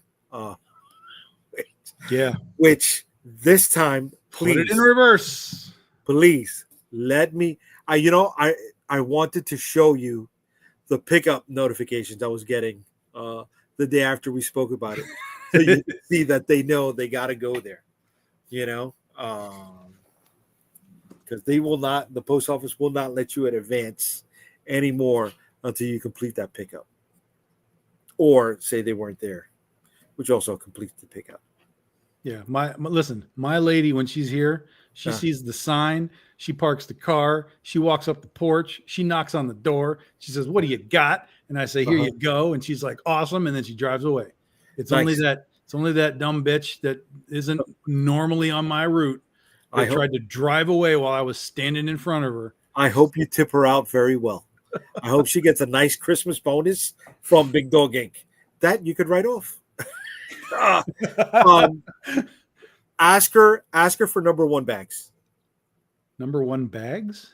Yeah, those are the big heavy Tyvek bags that you could put like 40 boxes into, right? And all she got to do is take the sack, toss it over a bag. Oh, they just bring me those tubs, and we just. Oh, they do tubs? Yeah. Really? Yeah. Oh, okay. I would drop off the Tyvek bags. I've got like 20 tubs here. They just like, "You need more?" I'm like, "No, I'm good now," and send them out.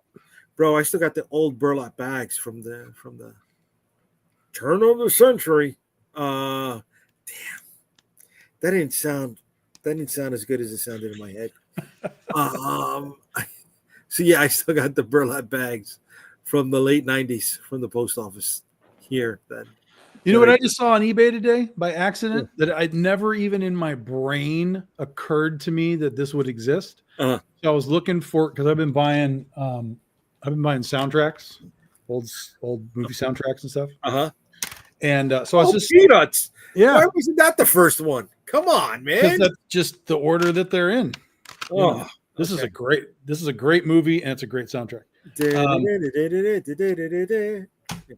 So I was just scrolling through just to see what might pop up, and randomly, because in the old days, kids, the CD used to come in a box that was like this big. Yes, right. I remember that. So one of those boxes popped up. Someone was selling an old box, and in my brain I was like, "How is that possible? How does this exist at all?" And then I went down the rabbit hole. I went back up to my search, and I typed in long box next to my CD soundtrack. Long box, like still sealed stuff from back in the day.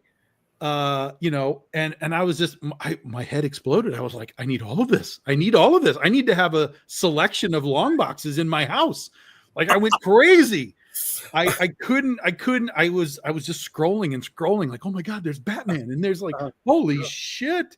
But thankfully all of it that was sealed was like $100 a shot. And so I was like, I don't need it that bad. Okay. Yeah. But I was like, from a visual sense, I was like, God damn it. I need to have a little cabinet with those things. Do you remember the ones that came after? When it wasn't the box, it was just the frame? It was the plastic frame. Yeah. Yes. Going up to it like I was holding a really weird 8-track. Yes. Just swinging it around. Yeah. Oh, man. See, we have to figure out how to market comics like that. So that, they have a comic frame, and then people can carry it around like an old CD. Yeah, man. Or like, they actually make like jewel cases for comics now. Really? It's not specifically like a jewel case. It's another backer. It's not like an exact jewel case, but it is that idea where you can kind of clamshell it together like that. So I was like, oh, that's kind of cool. It's interesting. But I haven't gone that far. And then they actually make bags and boards that are made out of plastic now that are clear, very, very thin bags and boards that are plastic clear. And that didn't make sense to me, except for my product, because the way that we do my product, all of my variants are virgin on the front and we put all the information on the back. So people are always like, oh, now I got to pull it out and see what issue this is. And I was like, oh, but if I got those, my customers wouldn't have to monkey around with the bags. They could just turn it over and, see I do it the reverse. So the virgin is on the back and the title dress is on the front. Yeah. What I would do is I would take a backboard. Yeah. Right. And I'd cut off a sliver of the end so that we could fit in the middle of the book and keep it rigid. Yes. I used to do that back in the day when comics would have a back cover. I would get like a Silver Age bag and stick the board in the middle. Oh. And then stick it in that way you could see both covers. I got a bunch of Silver Age boards and I got magazine bags. I should do that for my Conans. Yeah, there you go. There you go. See, that's the thing about the magazine style format, right? You like them, but you can't store them.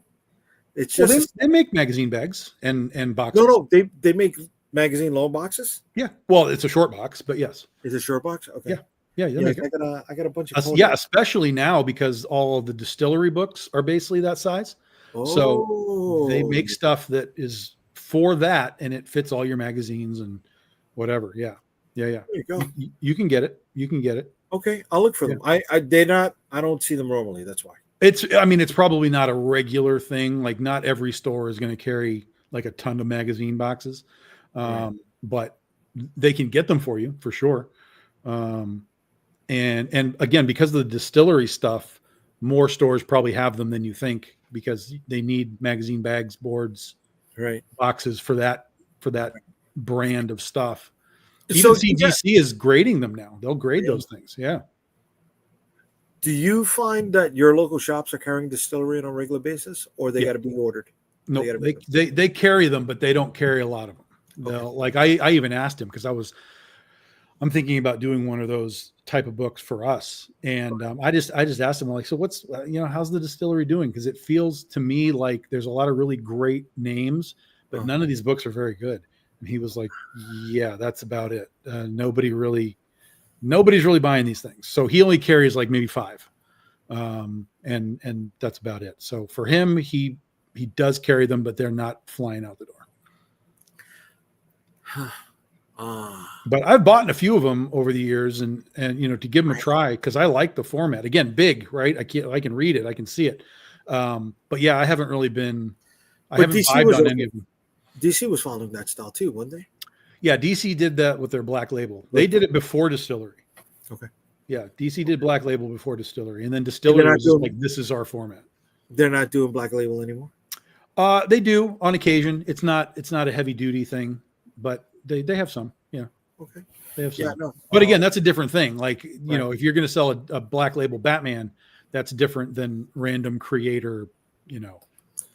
You mean like us? Book. Yes. Right. Trying to chase. Right. Correct. Yes. Chasing that dragon will just cost us. Potentially. Yeah. It's. It's just weird. I think we're in better shape now because CGC will grade them, so that takes care of that little problem. Like, oh, I can't grade these things. Nope. Yes, you can. Or get them authenticated with signatures or whatever. Right. So that's good. And you can get magazine bags and boards boxes. So I think that from a branding standpoint, from a alternate version standpoint of something, again, to change what's on your table, I think we're in a better position now to do it. But you still have to have something that's worth reading in there. Right. That's the thing. So, it doesn't matter what these names are doing with Distillery. If the books aren't good, no one's going to buy them. So there's always the sort of the crowd. It's like the guys at Ghost Machine within Image, right? Same thing. Like, okay, a lot of big names, but are these books any good? Like, who's buying these things? I'm not picking them up. I tried a couple of them. I don't buy any of them anymore. I did really like the art on Direwolf. I think it's called Direwolf. Amazing art, just absolutely holy shit art. Which is why I lasted like 4 issues, but I just couldn't get into the story, so I fell out of it. But I mean it's like anything. You can have a name, but Steven Spielberg doesn't have a hit every time. So right. We shouldn't expect that these guys are going to hit every time with their comic either. See, but just because it didn't hit doesn't mean 1942 wasn't a good movie. No, 100%. I agree. I agree. But if you start, the thing is that if you like, let's say a guy from that, right? Or Steven Spielberg from Jaws, E.T., Close Encounters, and then he makes BFG, and you're like, yo, that's not good. It can sort of sour you on future projects, right? It's like maybe he was good, but maybe he's not good anymore. Right. So future projects could get Rook. That was it. Rook. Yes. Direwolf was the character. That was the book that I was reading. And you said they went Black Label went back to the regular format. Yes. Yeah. I still think they do some square bounds, but it's not often anymore. Yeah. But the French stuff, right? It's album size, magazine size, isn't it? French stuff, it can be. They're not afraid of size. Like they will do whatever the hell they want. It'll be big, it'll be wide, it'll be just a whole graphic novel. Like they don't care. It's like, how do you want this book to be presented? And then they create it, and they put it out. So the French thing is just whatever. They just really don't do, for them, really, they just don't do floppies. Anything else for them, like the door is wide open. Tell me how you want to do this. Hardcover, soft cover, glow in the dark, whatever you want to do. Let's make it happen. Yeah. But they also support their art. Correct. A lot more than they do over here, right? Correct. Yes. France, Belgium, Japan, even Canada, right? Doesn't Canada have a hell of a lot more artist grants for comics than they do here? It's possible. I know that you can get artist grants here in the U.S., but I know there's not many, and they're not really substantial generally. Right. I mean, I know people who are making movies and they're getting like $10,000 to make a movie. Like, woo, okay. Good luck with that. Yeah, it's crazy. Excuse me. Bless you.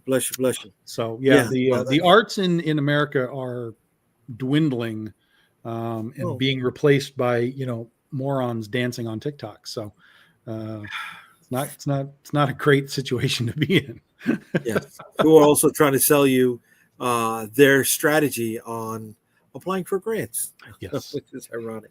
Yes. It's always the hustlers, right? It's always those who mind the miners that make the most money, mm-hmm. right? Mm-hmm. Airbnb doesn't own any property, right? Lyft and Uber, they don't own any cars. Yep. Right, and they're out there banking. Amazon does not own any of the products that they sell. Right? They're all facilitators. Yeah. God damn it. Yeah. God damn it. I was thinking the other day, and there's so many people in independent comics that spend so much time trying to fix the industry. Sure. When they really need to fix themselves, right? Sure. Whether it's the quality of their product. Not fix. I wouldn't say fix, but focus on themselves. Okay. They get really out in the weeds with, I have to worry about AI today. I have to worry about Diamond today. I have to worry about, no, you don't. None of that you can't do anything about that. Sorry. Right. You're welcome to say whatever you want, but you can't do anything about that. What can you do? You can make your book. Damn right. And you can talk to your customers, and you can engage and do, these kinds of shows, and that's what you can do. That's what you can control. But yeah, people definitely get all worked up about the stuff that just can't be handled. I mean, I even go to the point where, people are like, we got to save the local comic shop. I'm like, do they buy your books? Why? Like, Why? do they buy your books? Maybe if they're local to you, they buy your books, but does the guy in California buy your book? No, probably not. No. It's a model that's really, really brutal to, the small publisher. I mean, brutal to the small publisher. Even if you're in with a publisher that's, with any sort of name, like Vault or, any of the Scout or whoever these guys are, like there's Vault really still making books. Who? Vault is still making books. Vault? Yeah. Vault actually had an interesting methodology over the last year of giving away the first issue of their new books for free. Okay. And then the stores were supposed to basically give them away for free. And then, that if you can send them home, then they'll come back and the number 2's orders will be high or, whatever. Right. And so I talked to my comic shop. So this is just my experience. Talked to my comic shop and I was like, so did anyone come back for the 2's? And he was like, no, not really. So I was like, yeah. I mean, this is the thing. It's not about the hype. It's not, I mean, it is a little bit. It's not really about the hype. It's not really even about the name or whatever. It's about what that book is. And can it, when somebody reads it, sort of hook them. Right. And I'm not saying that everything that I do hooks, right? I'm not saying that I'm better than these guys, but when I go and look at those free books, and I took a few of them home, I was like, I don't know what this is. Like, I don't know who the audience for this stuff is. Like, this is really just bizarre, weird. I don't know who wants this. So, I think it was an interesting idea, but you're out a shitload of money doing that. Yeah. Because the print runs were really high because the comic stores were like, yeah, I'll take like 50 copies to give away. But then the publishers just out that money trying to recoup on the follow-ups, and it didn't work. So, I like experiments, but I like experiments, but that was a balls to the wall experiment. And I think they got chopped. Yeah. By their what is it? Their silent investor? I mean, I would hope they have somebody who okayed that and they didn't just sort of be like, hey, we're going to throw away 20 grand or so. Can you handle that, partner? No. Right? They can't. I don't know, dude. I don't know. Just going back, I'm just trying to focus on myself. Yeah. Not in a selfish way, but just right. I've been catching slack because I was wearing ties, right? But it's like it goes back to I am trying to change my ways. I'm trying to elevate, I guess my look, right? You look at when you go to buy a car, right? They're not wearing the pajamas that they went to sleep in last night. And how many times do we see people do a live stream and they're just they're laying down, they're just like, like, come on, man. Just sit up. Come on, man. Just sit up. It's if you're gonna do that, put the icon up. Put the put the avatar up. That's fine. That's understandable, right? But if you're not, come on, man. Come on. That's just step one. Yeah, I mean, it's even when you go to cons, just look at what the professionals are doing, right? And there's really very few that are like wearing suits and stuff, but they are at least sort of put together to a degree. Yeah. Sure, they might still be in like a t-shirt or something, but like they're not. There's no holes. There's no mustard stain on it. Like they're, they understand that they are a face of themselves, but also of the brand, Marvel, DC, whatever, right? So they have to at least have some semblance of being put together from a visual sense, and they understand that. Look at how J. Scott Campbell does his stuff, and those guys, and I trust me, I definitely have shown up, looking grubby at cons before. And I've thought about like, okay, how do I change this visual? And of late, I've been wearing a button-up shirt now to the cons, and I just do it all simple the time. things. Yeah, simple. Or things. your branded T-shirt. Or you know what? Go to Walmart, pick up the 5-pack for $6.99 of black T-shirts, right? $6.99. That's 3 packs. Excuse me, that's 3 shirts for a 3-day show, and you're looking clean, and you didn't spend more than $10, right? Come on, it's that simple, man. It's that simple. I mean, I understand that we're dealing with a community that sometimes is a little neurodivergent, right? I prep for that. I do. But there's some things that everyone does have control of. And that's one of them. That's one of them. You gotta put on your best. And if you can't do your best, just clean it up a little bit. I used to know a guy who doesn't do comics anymore. He got kind of run out of the business, but when he would go to cons, he would bring like a bed sheet for his tablecloth, and he would just kind of throw it on there, and it wouldn't even be straight. It would just be kind of cockeyed and like, and then he'd start putting his books up on it. I'm like, you didn't take 2 minutes to just straighten out your bed sheet and, like at least have that sort of visible, thing. No, you just got like your Ninja Turtle bed sheet, doing this off the table. I'm like, man, there's just small things. There's really, really small things that you can do to make your space just look cleaner, more approachable. Like you care that you're there, right? Yes. Because if you don't care that you're there, I guarantee you the attendees will not care that you're there. And that's going to affect your sales. 100%. That's why. That's 100%. all. Yeah. That's all I'm trying to get at, right? And if you're not going to do that, and then you can complain about, the Kickstarter algorithm is against me, and then Facebook doesn't do this and do that. No, start with that. Start with the things that you can have direct effect on, and build from there, and you'll see that grow. You will. Yeah. I mean, if you can't do that right, then can you manage your newsletter properly, right? Can you fulfill your rewards properly without, cat hair getting in the box when you ship it out to somebody who's allergic to cat? I mean, I'm saying, because it happened, dude. I got a package. I would be like, if you can't take a minute to make your setup look neat, what other ways are you cutting corners? That's right. Oh, that's great. That's right. That is 100% accurate. Thank you. Sorry, we're getting late in the night, so I'm not, the cylinders aren't firing on every step here. So thank you for clarifying that for me. But yeah, that is 100% it in a nutshell. General just has a handwritten name on his 10-carded table when I saw him at NYCC, but it was on brand for Daniel Warren Johnson. Okay.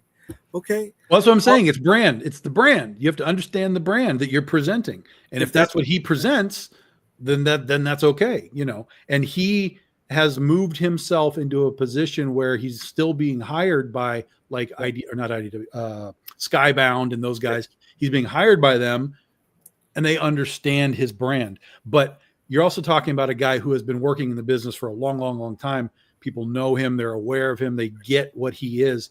If you're coming in new, right, you got to give yourself every opportunity because not everybody's going to roll with that sort of shtick.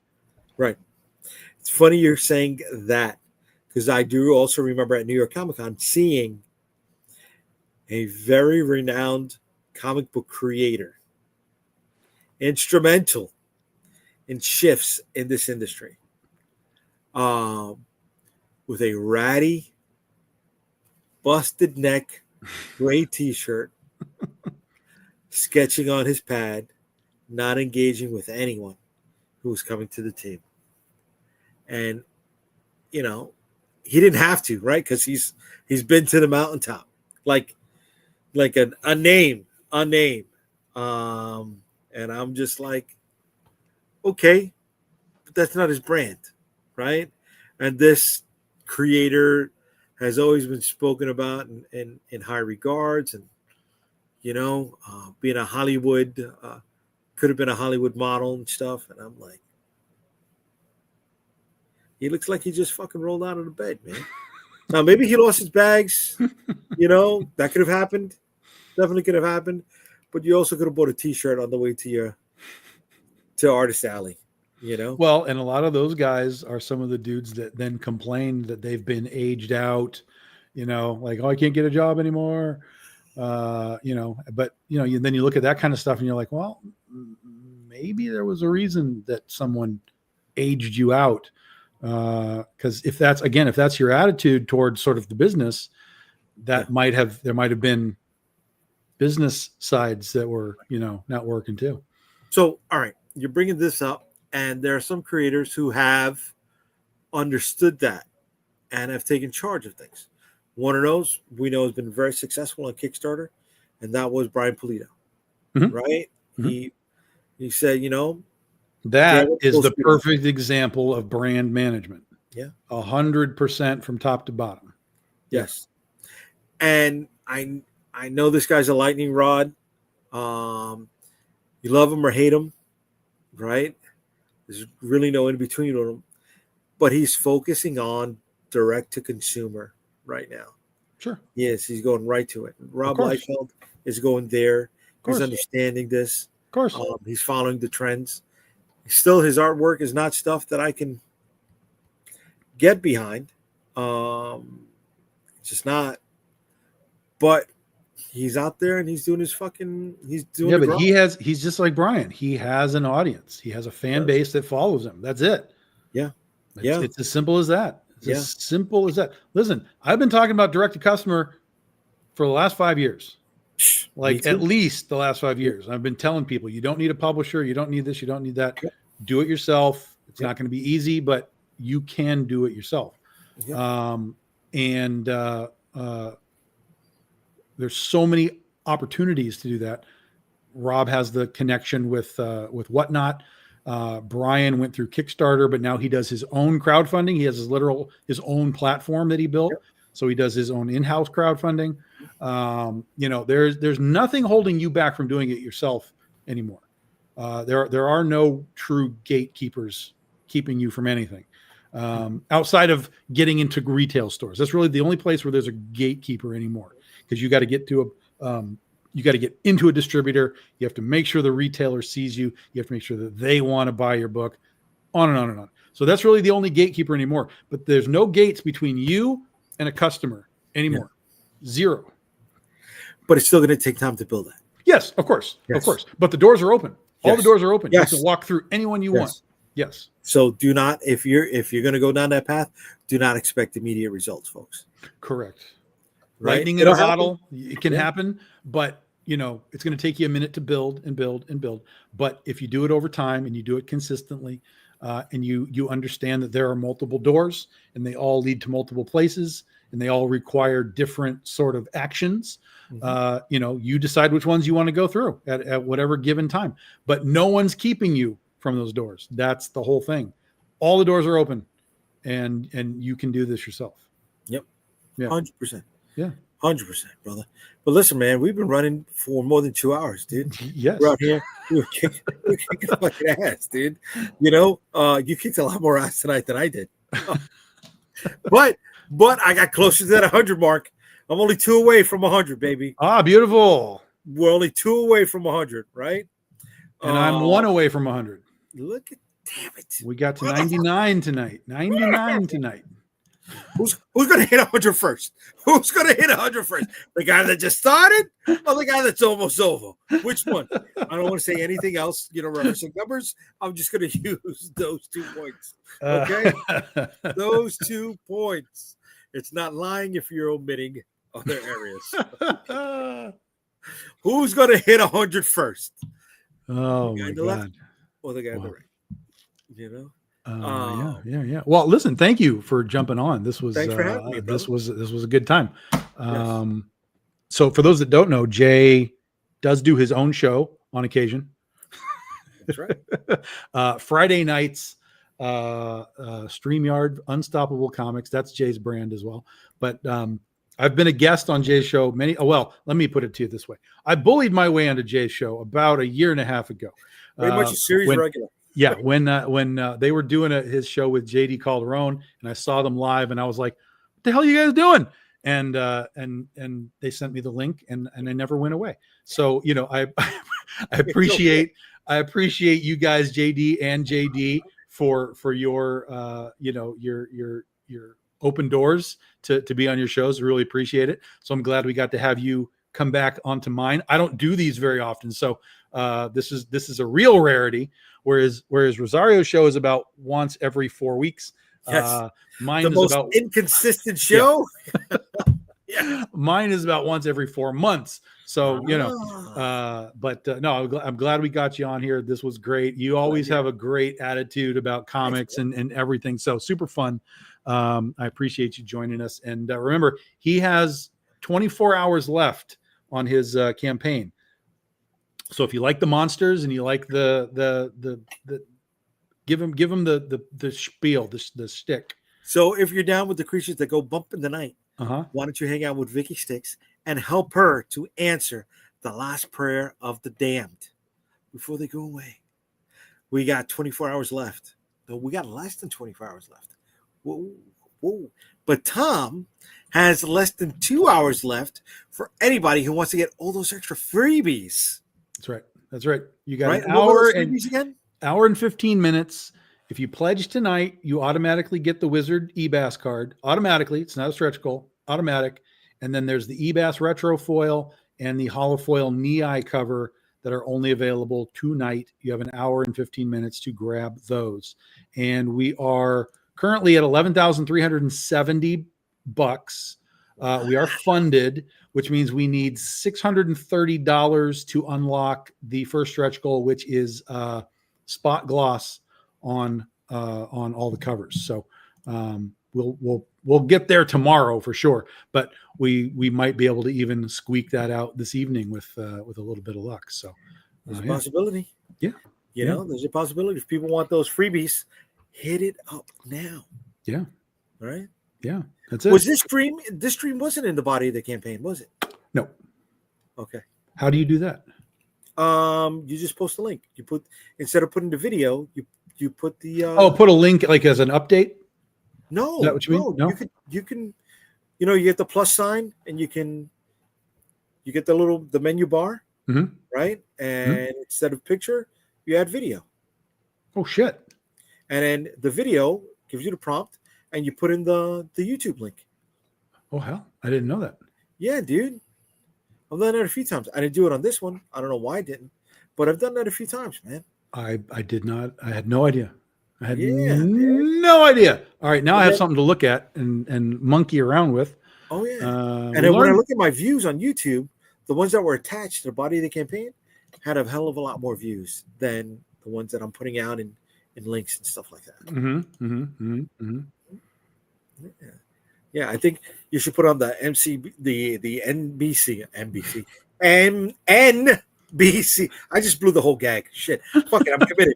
The whole NBC logo. The more you know, bling, with the star and the little rainbow behind it. Yep. Right? I blew it, but I was committed, baby. I was committed. We had to finish the bit. Whether it worked or not. It's fine. Guys, that's it. We really put on a show for you. This was fun. We got deep in the weeds a little bit. We had a little fun. I will be back sporadically throughout the week, letting you know where we're at on this campaign. It is an 18-day campaign, by the way. This is not like a 4-week thing. I don't do those anymore. But again, we're already funded, so who cares? We're off to the races now. 18 days. We'll wrap this up 2 weeks from Wednesday. We'll be all done. And then we'll start to lead you into the BD15 anthology, which will be launching in October to kind of take us to the end of our 15-year anniversary here in 2025. So, Jay, thank you. Appreciate you. Guys in the chat, thank you. Appreciate you. And we'll see you when we see you.